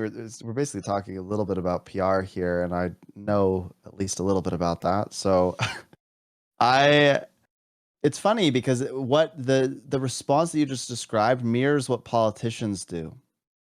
So politicians almost never admit when something has gone wrong or when, they've made a mistake. And the reason they don't do that is they don't want to admit that they're fallible or that they have any sense of weakness. Because if they do, they feel like it'll affect their ability to lead or their ability to get reelected, okay? Good example in the US is Clinton, right? When the whole cheating scandal and whatever, right? He didn't admit it until it was absolutely certain that he there was undeniable evidence, right? Then he comes out and says something. I feel like ArenaNet kind of mirrored that in a sense, right? They're like, okay, we're not going to do anything, not going to do anything, not going to do anything until there's a massive explosion and it's undeniable that there's a big thing happening here. And when you do that, it's kind of problematic because just like Bill Clinton, everyone goes, all right, well, you're only apologizing because you got caught, or you're only apologizing because you didn't do anything now, or you're only doing something because you were forced to. And I think that's a very difficult thing to deal with when you're a company, right? Now that everyone knows that this whole system is corrupt because all these players were doing all these bad things, now you have to go in and lay down the hammer. But if you just laid down the hammer earlier without any sort of prompting, people would actually commend them way stronger. It's not good PR, is in short what I'm trying to say. Yeah, for sure. And I'm very happy that it has happened because, look, just take it from me, guys. Like, this is something that has been rumored, not confirmed. And this is something that I also really want to talk about. Like, numerous figures have talked about this. Helseth spoke about this a little bit here as well. Is that one of the reasons why I never did anything, why I didn't ban these players from my events, for example, is because, to be frank, I don't really trust people in the PvP scene to tell me the whole truth. I know that there's a lot of beef and drama between these players, right? Like, look, so you got to understand the history, guys. Some of these guys who are playing these tournaments, they've been playing Guild Wars 2 since like Pro League, right? Like there's a lot of water under the bridge, right? When it comes to this. And it's almost impossible to actually prove this stuff. Discord messages are not good enough. It's trivial to fake that. And honestly, a lot of this stuff is very my word against yours, he said, she said. It's nowhere near good enough. It's even more obscure when you're dealing with people accusing each other of doing the same thing, right? It's very difficult, which is why this, in my opinion, is a huge amount of responsibility on ArenaNet. They have the IP addresses. They have the chat logs. They have the in-game logs of these events. They have information that we are not privy to, right? It's almost impossible for me to actually make a legitimate ruling in good faith. For example, I knew about the monthly AT gizmos being allegedly sold, and I definitely knew it was suspicious, right? There were these accounts that, oh, look at this. This player's playing in the monthly AT. They've never played PvP before. In fact, they were complaining about achievement points being on the leaderboard like a few months ago. I wonder what's going on there. But it is almost impossible to determine who was playing on that account and if people were actually aware of that there as well. This, in my opinion, is where the whole like beyond reasonable doubt thing really kicks in. Because I'm not going to feel good. Guys, please not mention names in the chat. I'll actually time that stuff out.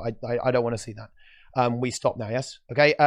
But the other thing here is that, in my opinion, the player base cannot do this in good faith, right? Like, hand on my heart, I did not feel confident enough to say, yeah, this guy should be permabanned, right? Like, I did not feel like the evidence was compelling enough that I could say without a doubt these players were guilty. And this is why I do want to actually hold ArenaNet to the fire here a little bit on this, because they can do this and we can't, right? And ultimately, I think I am very happy to go with rulings and adjudication that ArenaNet has come up with. I am not comfortable doing that with some random expose video that, again, doesn't really bring up any new information, right? And it's just a bunch of Discord DMs and a bit of assumption. That ain't good enough for me. It's not good enough. And it shouldn't be good enough for the community as well, by the way, guys. That is not good enough to basically condemn these individuals. Discord DMs could easily be out of context, could easily be fake, right? Now,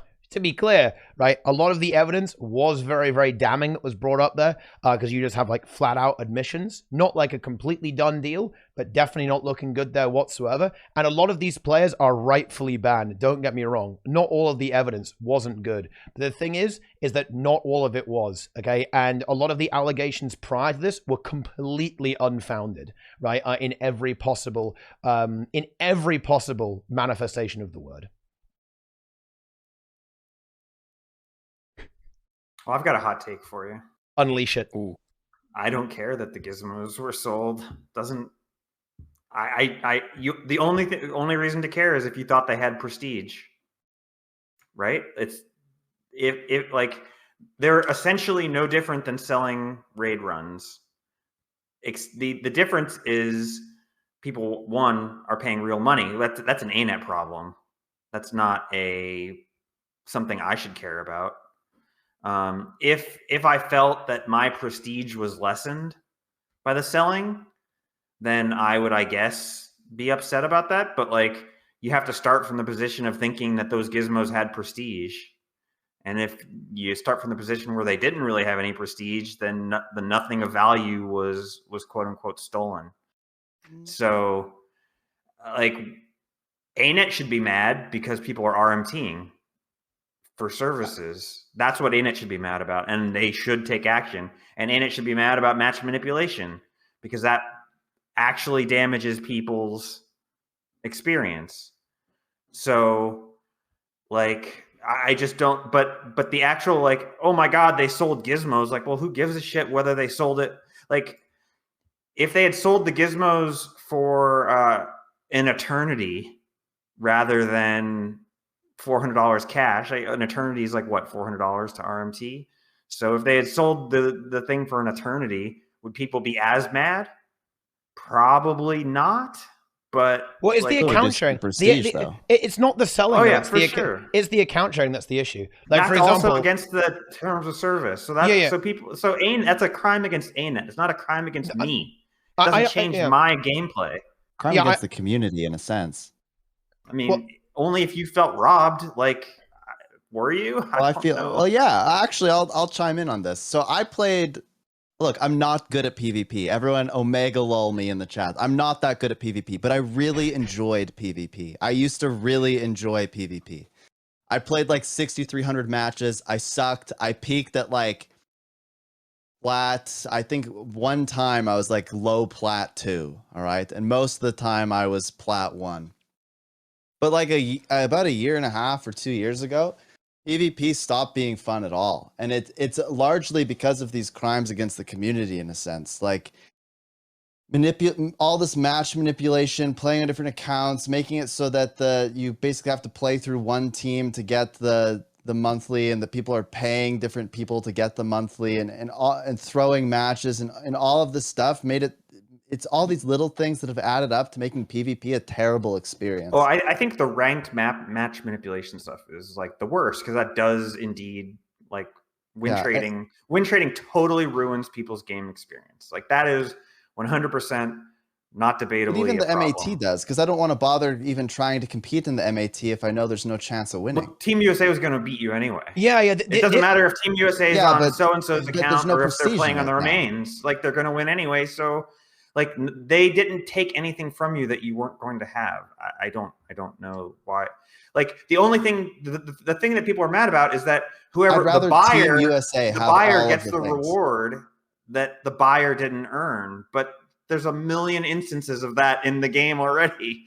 Like I think they're all bad. I'm being consistent on this. I think it's all bad. I would rather Team USA have every single gizmo because they earned it, than somebody going and buying it in whatever way or shape or form, and now they have a gizmo. That, to me, there is now zero prestige in that. Zero. The only way you have prestige is if you're Team USA. I don't think there ever was prestige. That's where our opinion differs. I think there's great prestige. This is a big competition. If people actually put in the effort to make teams and try to win, then there's prestige in having those. It's a unique item that you can only get from that. So there's inherent prestige in that.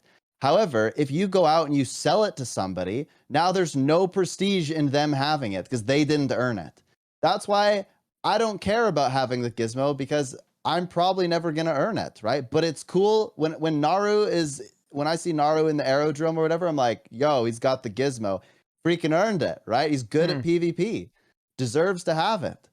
When I see some random person I've never heard of with a gizmo, and I'm like, how did they get it? You know, like that's the difference to me. Yeah, I mean, that's the other thing too, is like, if you have a gizmo that Team USA won and you're not Team USA, you're just some guy who paid $400 or whatever, then everyone in the community is going to fucking clown you for being a clown and having a gizmo you didn't earn. Like, that's like, I got to address this comment. There is zero prestige in having a Gen 1 legendary because you can credit card swipe it. I'm 100% consistent on this. Keep trying me, people. There's no prestige in having a legendary Gen 1 item because you can buy it. There's no prestige in having titles from raids because you can just pay people to walk you through. The only prestige in this must come internally at this point. To me, when I killed Doom for the first time in normal mode with like a pug group or whatever, that was a big deal for me. I had gotten carried through it before, right? Like I'd gotten carried through it long before then. But when I did it on my own with a pug group and we struggled through, there's the prestige. But none of those titles, none of them mean anything. The Gen 1 legendaries don't mean anything. Gen 2s kind of mean something, but you can still credit card swipe a lot of the materials. So, and the real prestige in PvP in Guild Wars 2 is winning tournaments, like winning the LAN, the Pro League, winning like the big Hardstuck Teapot tournaments. Those people, that's prestige, like stuff that like can't be taken away from you. You know, like that stuff is real prestige. Like it's stuff that you did unequivocally. Yeah. So wait. So the gizmos aren't that? No, the gizmos aren't that. The gizmos are an item that's generated in the game that can be sold and traded to players. Well, they essentially. can't. They can only be sold and traded if they're doing the illegal stuff, right? That's the crime against Sure, the community, but that's right? but that's a crime against ArenaNet because it's their terms of service. Yeah, but it's also a crime against the community because you're invalidating something that actually has inherent meaning in the community. I think it can be a bit simpler than that. Like, yeah, sure. Like, we can argue about if the reward's invalidated or not. I'd probably, I might even have a third take. I actually don't think it's invalidated because everyone who's important will know either way, right? If you see someone, all the relevant players know who bought the gizmos, right? So if you win a gizmo legitimately, everyone whose opinion is relevant will know that you won it legitimately, right? And I think that's the more important thing when it comes to prestige is that, like people know you're a good player, like the good players know you're a good player, which is relevant. But I think that's not the main issue. I think the main issue is that this makes PvP look like a fucking joke, right? Not only in ArenaNet's approach to it, but also to the players within it. Like if the top players don't give a shit, then why the fuck should some random like who's just started playing the game, right? If the top players have zero respect for the game and zero respect for the community, then why the hell should anyone do that? This is the thing that made me angry about this, is that the top players are the example. It's like this in every single competitive game. The top players set the tone for everything. And if those players are breaking the rules, not taking accountability, then no one's going to take the game mode seriously, and they never will, right? This is a twofold thing. Like, I agree. It's a crime against the community. Gizmos, honestly, who gives a shit, right? Like, I don't even think this is the pertinent issue. It's the conduct of the players, right? If an item is meaningful, it's very much in the eye of the beholder, right? Yeah, sure. Voice in the Void is a completely worthless title. More people have bought it than they've actually earned it legitimately at this point. I'd put money on it, but I've still got a soft spot for that title, like I know it's meaningless, but I like it, right? Because of what it means to me, right? Like, of my journey through the game, and, stuff like, even like the really old stuff, like, getting Eternal for the first time, right? All that kind of stuff, right? It's how it is, right? Like that is, that is the nature of it. I want to clarify. I'm not saying ArenaNet shouldn't ban people that violate the terms of service. They 100% should. If they find out that someone sold via account sharing or whatever the MAT, they should 100% ban those people. I just don't think I should be mad about it one way or the other. Like, there's a lot of witch hunting and shit like that in the Guild Wars 2 community where you have people that don't give a fucking shit about PvP that just like the drama and want to witch hunt people and shit talk. And I have firsthand experience with that with raids with the Wing 1 stuff. Like, people that didn't give a fucking shit about raids couldn't wait to chime in and bear and like kick dirt, on me, on my grave. Yeah. Like, so I totally get that. Like, yeah, I don't think people should witch hunt. I think that look, again, I'm speaking as somebody who is not a top tier player in anything, but I like to be competitive and do my best. And I, in a sense, look up to the people that are good players and be like, man, like, how can I learn from them? How can I get better? What can I do to adjust? I want to ask them questions. Then when I find out that all of these people are doing all these ridiculous things that are against the rules of the game and breaking the integrity of competition and those sorts of things, I just kind of sit back and go like, all right, well, now I don't care at all about this competition. It doesn't mean anything anymore because they're just throwing it one way or the other. It's like if you discovered that like your country won the Olympics in something, and then you discover that to get there, 4 of the teams that probably could have beat them all through the match. Now it doesn't mean anything. And so the spirit of competition in PvP for me has been absolutely annihilated. Like it doesn't mean anything anymore. Now when I go into a PvP match, I don't know what's going to happen. If I go into a tournament, I don't know. Maybe somebody's getting carried through automated tournaments so they can get to the monthly. When you just take all of this in aggregate, it destroys the integrity of the game. Yeah, I completely agree. Like it is unacceptable for it to be this way. I do think Nike, though, is completely right about this. It is a bit of an illusion. The one thing that I really don't like is that people are accusing these players of cheating. And certainly the win traders are cheating 100%. Right? That is cheating straight up. Like, you're manipulating the system. But the monthly AT stuff was not actually cheating, not in a realistic way. No matter what, the team that was going to win was going to win. If they're playing on their main accounts or alt accounts, it's not relevant. I'm not excusing that behavior. Anyone who does that should be permanently banned with no chance of having that account back ever until maybe ArenaNet figure out how to delete items on people's accounts, but I'm not holding my breath on that one.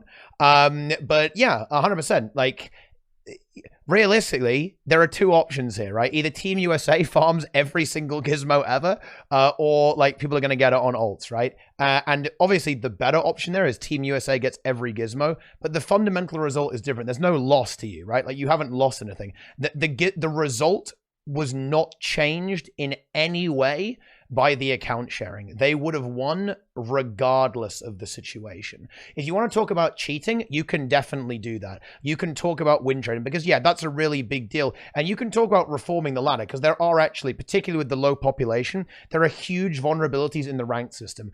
For example, I'll just list off a few practices that people do, by the way, that are not cheating, but definitely obliterate ranked integrity. People queue during ATs because the good players play ATs. People queue at off-peak hours so they can get easy games. People queue with lower rated friends so they can get easier games, right? Or even worse, lower rated alt accounts so they can get easier games, right? For themselves, right?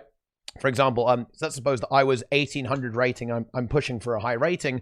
I can say, hey, let's go make a fresh account, get it to like Plat 1 or Plat 2, queue with that, all of a sudden, my rating is lower, right? And look, I feel like maybe I shouldn't be saying this, but also, dude, everyone fucking knows this. Like, this is, you know, if you think about this for 2 seconds, you can figure this out. You can queue dodge people there as well. I can say, oh, Boyce is in a game right now. Time to queue up, okay? I don't want to play against Boyce. He's quite good at this game. He might kill me. That would look, you know, that would be embarrassing on stream, right? I'm going to dodge him. And then all of a sudden I'm going to get easier games, right? And the thing is that this is actually where the illegitimacy also creeps in, right? And I know it sounds like a really big meme, but people need to actually just not do this. Just don't do this, guys. Don't abuse the system. Don't fucking do it, because otherwise it's never going to get better, because these are actually issues that are kind of difficult for ArenaNet to fix because they're so linked in with population. And it's this very vicious cycle, right? The integrity is bad. People quit. People quit. The integrity gets even worse because of the way ranked works, right? And, you know, like the less players there are, the easier it's going to be to queue dodge people. The easier it's going to be to get really skewed games and hard carry them, like by queuing off peak hours, stuff like that. The easier it's going to be, right? And yes, it isn't on... No, listen, you know, no, okay, I'm getting mad. I'm sorry, guys. I want to get Mela on this real quick, but I'm going to smash. No, I'm sorry. Fuck off, right? Just because ArenaNet has neglected PvP, that does not say, oh, I'm going to go ahead and fucking cheat, right? This is like saying, oh, my local council didn't fix my potholes. I'm going to go rob my neighbor, right? No, I'm sorry, guys. Like, this is not... No, right? This is stupid, right? No, just because, guys, that ArenaNet has neglected PvP, which they have, by the way, and I'm not saying they don't bear responsibility. They do, believe me. ArenaNet do bear responsibilities by essentially not actioning bad actors that have been around in the scene for a long time. Yeah, absolutely. ArenaNet are not innocent here. Like, no way. They're not innocent. Same with the botting, same with the hackers, same with the multi-boxes, right? All this stuff, right? Oh yeah, believe me, okay? I am not saying they're innocent because they fucked up. They fucked up big, and now it's kind of blown up in their face, like Sneb was alluding to earlier on here, okay? But just because they're fucking up does not give you an excuse to shit the fucking bed, okay? I'm sorry, it does not. Like, CJ, you're a top player. I don't want to bring names in this, but you're in the chat, so people can read it anyway. CJ, you're a top player. You've won monthly ATs. In my opinion, you have a responsibility to the PvP community to behave yourself well. And that goes for every single other top player. That's Naru, that's Zan, Syndrana, Helio, Zeromus, right? Whoever. You guys are the example to the rest of the community, and you need to behave well. And just because ArenaNet kind of fuck up a little bit, that does not mean you get to throw a temper tantrum. Simple as that. I am sorry, I will not allow that. No way. Like, oh, ArenaNet did something a little, you know, ArenaNet don't care about PvP. Let's just win trade real quick. No, like, how is that going to help, right?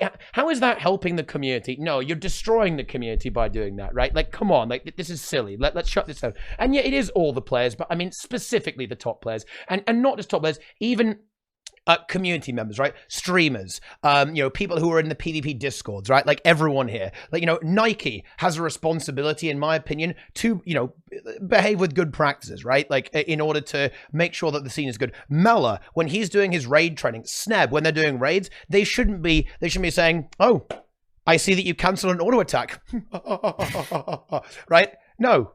That they should not do that. They should not engage in those behaviors. When Sneb makes a group, he should not kick people. Oh, I see you only linked 93 KP. I asked for 95.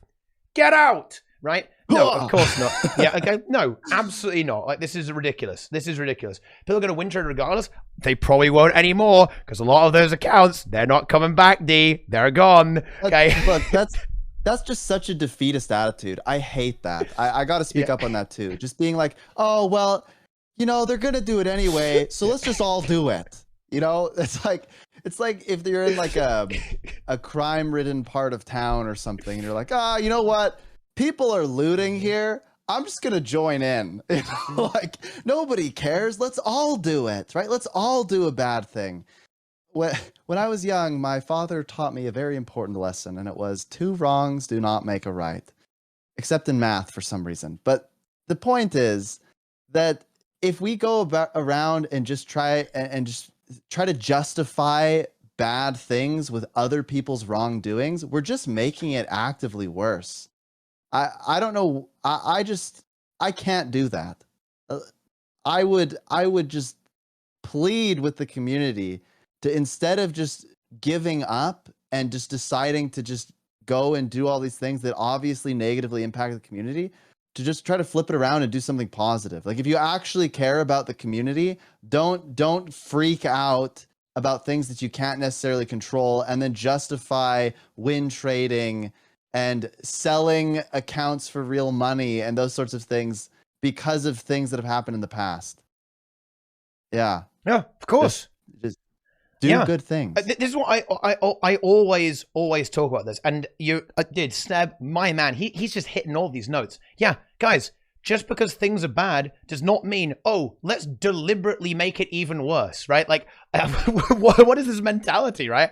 I don't get it with this. Like, if you want the game to improve, it might be a good idea to not actively kill it. Just a little hint there, guys, right?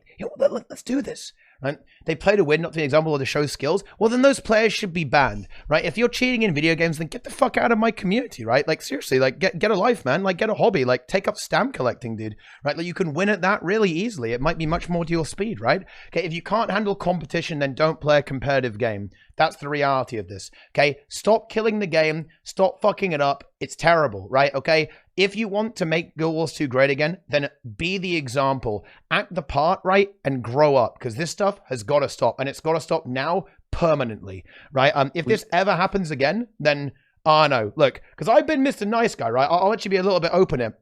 There's a lot of people watching here, who will be familiar with the context of this stuff, with the video that got released, the exposed video. I've been very lenient with you guys, like with everyone, and I like to be that way. I like to believe that people can reform and people can improve. And I said, guys, let's clean this up a little bit here, right? But I'm afraid time's up. This is going to stop now, right? And I'm not just talking about win trading. I'm talking about everything, right? We're going to be, I don't want to see any bad behavior. I don't want to see any like fucking edgy shit in chat. I don't want to see all of these like, ridiculous messages, all the trash talk, all the win trading, all the monthly AT saying. It's going to stop now. We're not doing that anymore because PvP was already a joke in the eyes of most players. Now it's even more of a joke, okay? And now we've got like years of work to actually unfuck that. And seriously, just big warning here to everyone in the scene. If it takes a full hard reset, if it takes going nuclear and just banning everyone and starting again, okay, and letting some Plat 2 teams win my tournaments, then dude, let's have some fucking fun, okay? Let's go. I want to see some community conquerors out there climbing the leaderboards. Let's do it. We need people to stop blaming things that are outside of their control. When I hear that, look, I've helped teach university courses and stuff. It pisses me off. Students come to me and they try to blame it on me, right? They say, you didn't do this thing. you know what? You didn't study. You didn't work hard. The same thing can be applied here. Yes, ArenaNet has made mistakes. People are going to, a company's going to make mistakes. People are going to make mistakes. Nothing's perfect. But if you put all of your weight in what one company is doing, or what somebody else or something else is doing, you'll never change anything. You're just going to be very sad all the time. You can't let your happiness and the success of the community and yourself be dictated by things that are outside of your control. Constantly saying things like, well, ArenaNet messed it up, or, oh, well, ArenaNet didn't do this, or ArenaNet needs to fix their game. You know what? There's some truth to that. But ultimately, how you enjoy the game and whether or not the game and the community are a good experience are all in your hands, because you can only work with what's inside of your control. So I just can't stand hearing that attitude anymore. It's driving me crazy. If you think there's a problem, instead of blaming ArenaNet, go and make a difference in the community.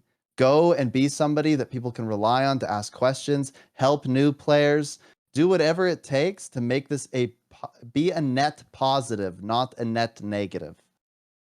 How? How? I'm doing it. Oh in my raids. God. Okay. What do you mean? Right. D. Step 1, don't win trade. Step 2, don't sell the monthly automated tournament. Do you guys think you can handle that? Oh my. Right? There's step 1 and step 2. Jeez. Right? There it is. There it is. I know.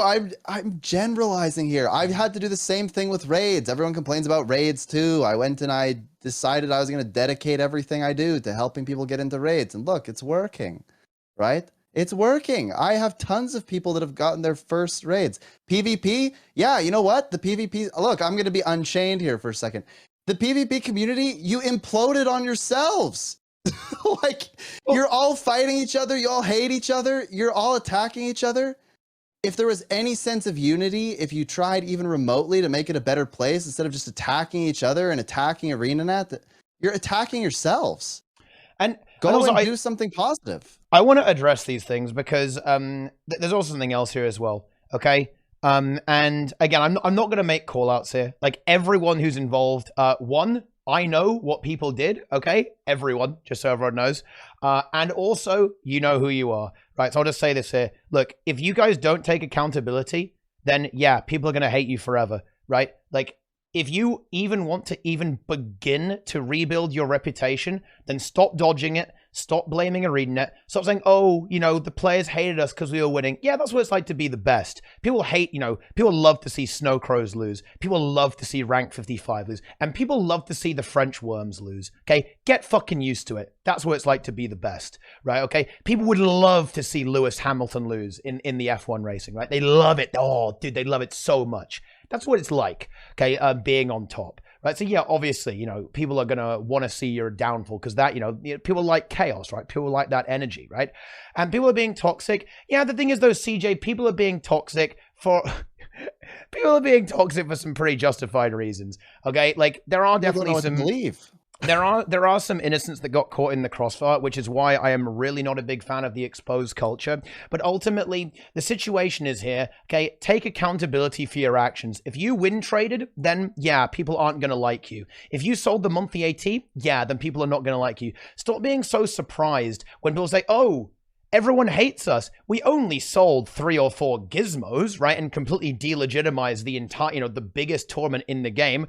Why would people have a problem with that? I'm sorry, this is not even like the surprised Pikachu meme at this point. Like, this is actual non-thought, right? This is non-existence even. Like, that there is nothing going on. The lights are on and nobody's home, right? The hamster is not in the wheel anymore. Like, this is an incomprehensible thought pattern. And if you can't understand, if the top players can't recognize that they need to own this stuff and take some accountability in order to move forwards, then there is no hope. Quit the game. Leave. Call it quits. Take that money from the monthly AT, right, okay, that you guys made and all the win trade stuff. Take that money, okay, and go on a nice holiday. Maybe get yourself a, you know, nice meal out there as well. Buy a new suit and go to a fucking job interview, dude, okay, because there's nothing left for you here. Yeah. Ruthless.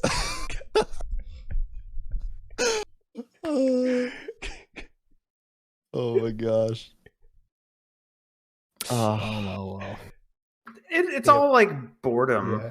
You know, like it's just when people get bored and they have too much free time, they just get toxic. Like that's just like how video games work. It's like, you know, like if people are just not happy with the game, they're not having fun, like they never quit. They just stew in their unhappiness until they get incredibly toxic and then do destructive behavior. And that's just how it goes in every video game, in every game mode. People get bored, they get unhappy, their unhappiness manifests through negative actions, and then it comes back to roost eventually. Yeah, I mean, it's predictable. Like, yeah, Nike's right. It's predictable. I'm not surprised that people start to behave badly. I'm just saying they shouldn't do it. Well, yeah, for sure. Like, you don't want, like, if you're just like a black pill, like, you know, person who doesn't give a fuck about society, then do whatever, you know, like, then you're gonna just like destroy things, you know. But if you claim to care, then act like you care. That's kind of it. And if you don't care, then you don't care. Like, then nothing we say or anyone says matters. But if you care, if you claim to care, then act like you care. I am surprised by one thing though. Like, people genuinely ask how they can help the cause or how they can help stop this. Like, guys, you don't even need to really do anything. All you have to do is just not do the stupid shit. Yeah, you don't have to make it. You don't have to make a guide. You can ostracize people. You know, like you don't have to tolerate people that fuck around. You don't have to make a guide on how to play PvP. You don't have to explain what sign noding is. You don't have to make a guide on a PvP build. You just have to not win trade monthly AT and account share, which is against the OS. Like, is that like you're seriously asking? Oh, how do I do that? Like that's what you're saying right now. That's insane. Here's the other half of it though, actually, because now I've gone hard on the guilty. Now let's talk about the innocent, because this is actually the part that actually angers me the most. And by the way, guys, I want to be super clear here with this. The part that's actually made me lose my patience over the last few kind of days is actually in dealing with the falsehoods here.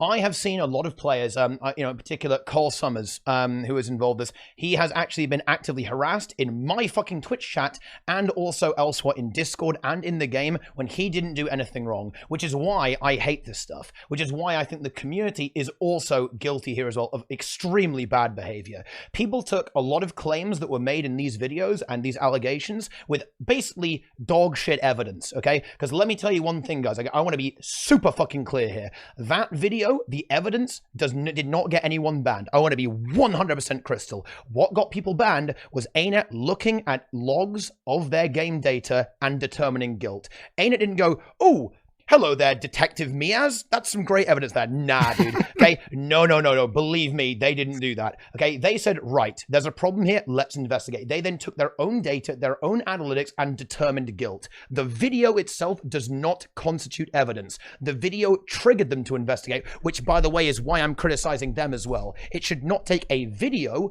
of, again, of basically just circumstantial Discord stuff, right? And definitely some pretty questionable stuff from certain individuals there as well.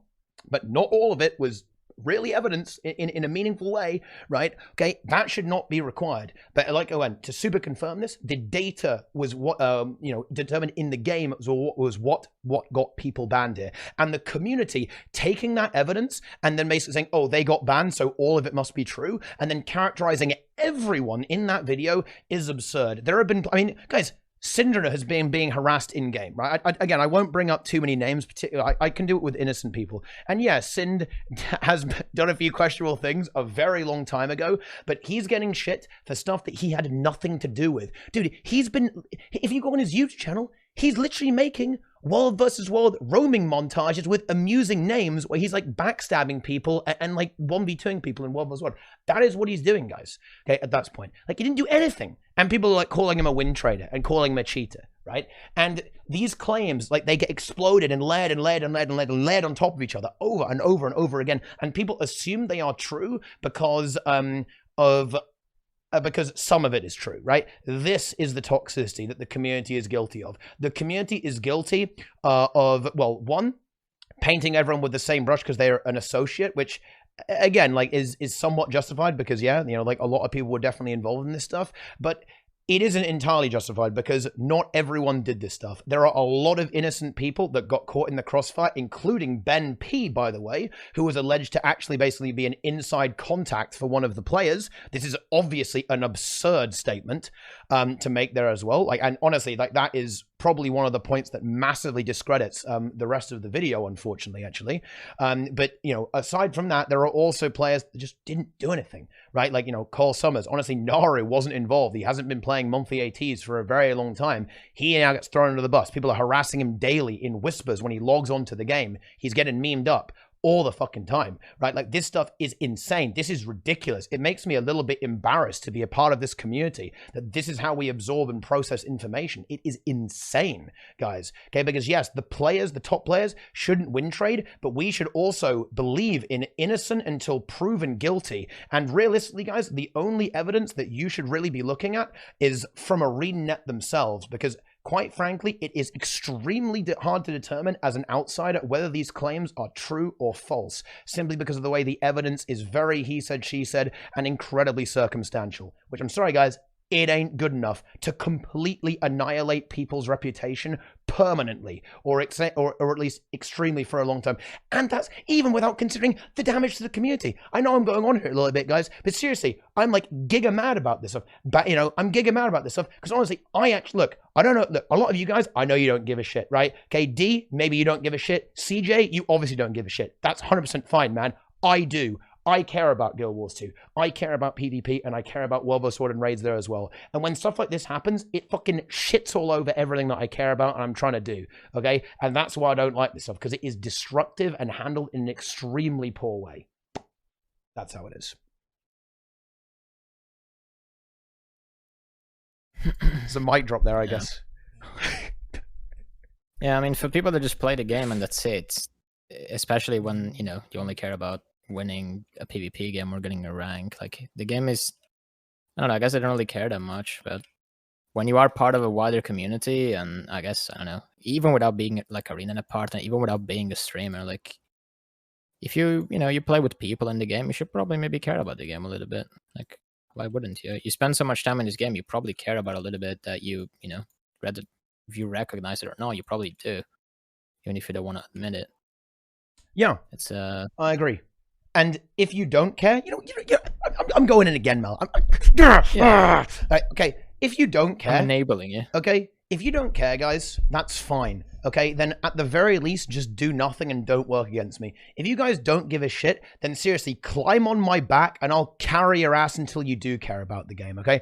I'm happy to do that, guys, okay? My spine is more than enough to support all of you goddamn lightweights, okay? So get on there and I'll fucking carry your ass, right? So sit down, right? Shut up and let me do the work for you, okay? So just don't do anything stupid, don't fuck it up, and I'll carry everyone. Easy. That's it.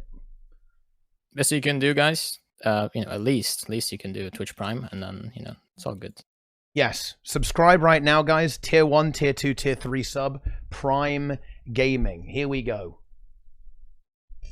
Very nice. They should have charged way more for the monthly. I was surprised how cheap it was, to be honest. Yeah.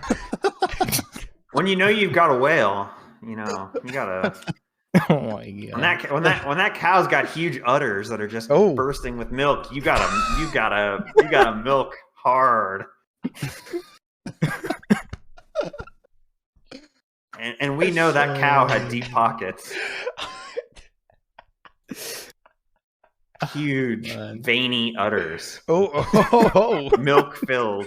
Hell yeah. Okay. Wow. I don't know how to follow up from that, to be honest. I think that does that kind of wrap it up? I think that was all I wanted to talk about today. Yeah, I think that's just about it, honestly. With this stuff, do we have anyone have any kind of closing thoughts on any topics? Any other topics that we want to maybe bring up? My closing thoughts are: if you want to make a change, go and, like, if you're mad about something, go and do it. Like, I don't believe in blaming stuff on other people constantly. It's so bad. I see this all the time in post-secondary education. It's the professor's fault. I got a bad grade. Well, you know what? In some cases, maybe a little bit, but ultimately you can only control what you can control, and you have to accept that. If you want to, go and delve into the toxicity and stuff just because you think that it's already there and you may as well just join them. I don't even know what to say to you. There's no way that we can convince you then. If you're willing to go and just constantly if you're willing to just go and constantly join the people or join the negativity in the community, then I'm very sad for you. Like, go and make a difference if you want it to change. If you don't care about it changing, then do nothing. I like it. Get in the mix. Anyone else? Nike? I think the chat wants hot takes. Like maybe one more. What more do they need? I mean, Nothing more about cows, please. I'm not going to be able to sleep tonight. Okay. In that case, I think we'll just quickly wrap up then, unless we have no other thoughts there as well. all right, one more hot take. Now the new number one on the AP leaderboard is Love Pure on NA. he is now the number one guy, right? Okay. I'm trying to put this into words that won't get me in trouble, but I mean, guy is a little slow on the uptake. Oh wow. But yeah, I'm not a huge fan of that wow. guy. I mean, yeah. You're saying you want to see a usurper potentially? I hope Valen overtakes him because he is a pure tech it. Like he is. Whoa. Yeah. He needs Taco to play like hot joins. Like. Okay. So let's go, Valen. Yeah. Get him. All right. Anyway, on that note, gentlemen, what a show it has been today. Quite the explosive one, I think, to say the very, very least. Thank you guys for being on board and enduring that absolute clown fiesta. I'll try and keep going with these tea times. I think we might need a few more of these over the coming weeks there as well. But yes, let's just kind of go over who everyone is, and then we can, I don't know, probably go watch some Fractal Tournament, actually. But yes, Mela, who are you? What are you even doing here? Who let you in? Yeah, I should have probably left in the PvP conversation, but I am mostly PvE player. Stream every day on twitch.tv/Mela. I have a YouTube channel, Mela on Twitch, raid guides, meme videos, raid challenges, which, Teapot is also part of, low-level raiding and random stuff. Yeah, that's me. Been playing the game for a while. Raider, Fractal Man, Dungeon Man. And come watch me every day on Twitch. Nice. I love to see it. Nike, the hot take provider. Give us some insight in where we can find more of those things. I have a YouTube channel that has these days mostly Celestial build guides because that's what I'm an enjoyer of. Yeah. And then I like to stream some Zwift stuff. If you're interested in fitness, we can talk about fitness and nutrition on that, and actual competitive PvP. Oh, gizmos in Zwift. Let's go. Oh yeah, there's all sorts of there's actually prestigious IRL events. It's a game that Quit Guild Wars 2 PvP. Start Zwifting. Why don't some of these guys who are complaining about Guild Wars 2 PvP get into Zwift? We'll see how who's who. How good they are. Yeah. I guarantee you, I'm a better PvPer in that game than all of you. So let's go. Okay, and then finally, it is Sneb's. Honestly, I can't even describe Sneb. Oh, he's been on a roll. He's been smiting everyone, going berserk. Right? What's up? Yeah, people. I stream the game. I'm a big fan of the game, as you can see by all the merch behind me. Actually, my favorite thing is the collector's edition sealed of Guild Wars 1. That's just great. Anyway, collect the game, love the game, play the franchise forever. I mostly teach raids on NA now. I try to make the raid scene a better place and just the community a better place than I found it. And so you can find me twitch.tv/Snebzor or on the Twitters. And I've been starting some YouTube shenanigans, but I haven't really got a ton there yet. Nice. Starting, but not experimenting, rather. I was supposed to do something today, but it's rescheduled to next week. Oh, I like to see that. Are those Guild Wars 2 sandals? Oh, here we go. Oh my goodness. We have Not even the stash. one, but... You're gonna wear them on stream.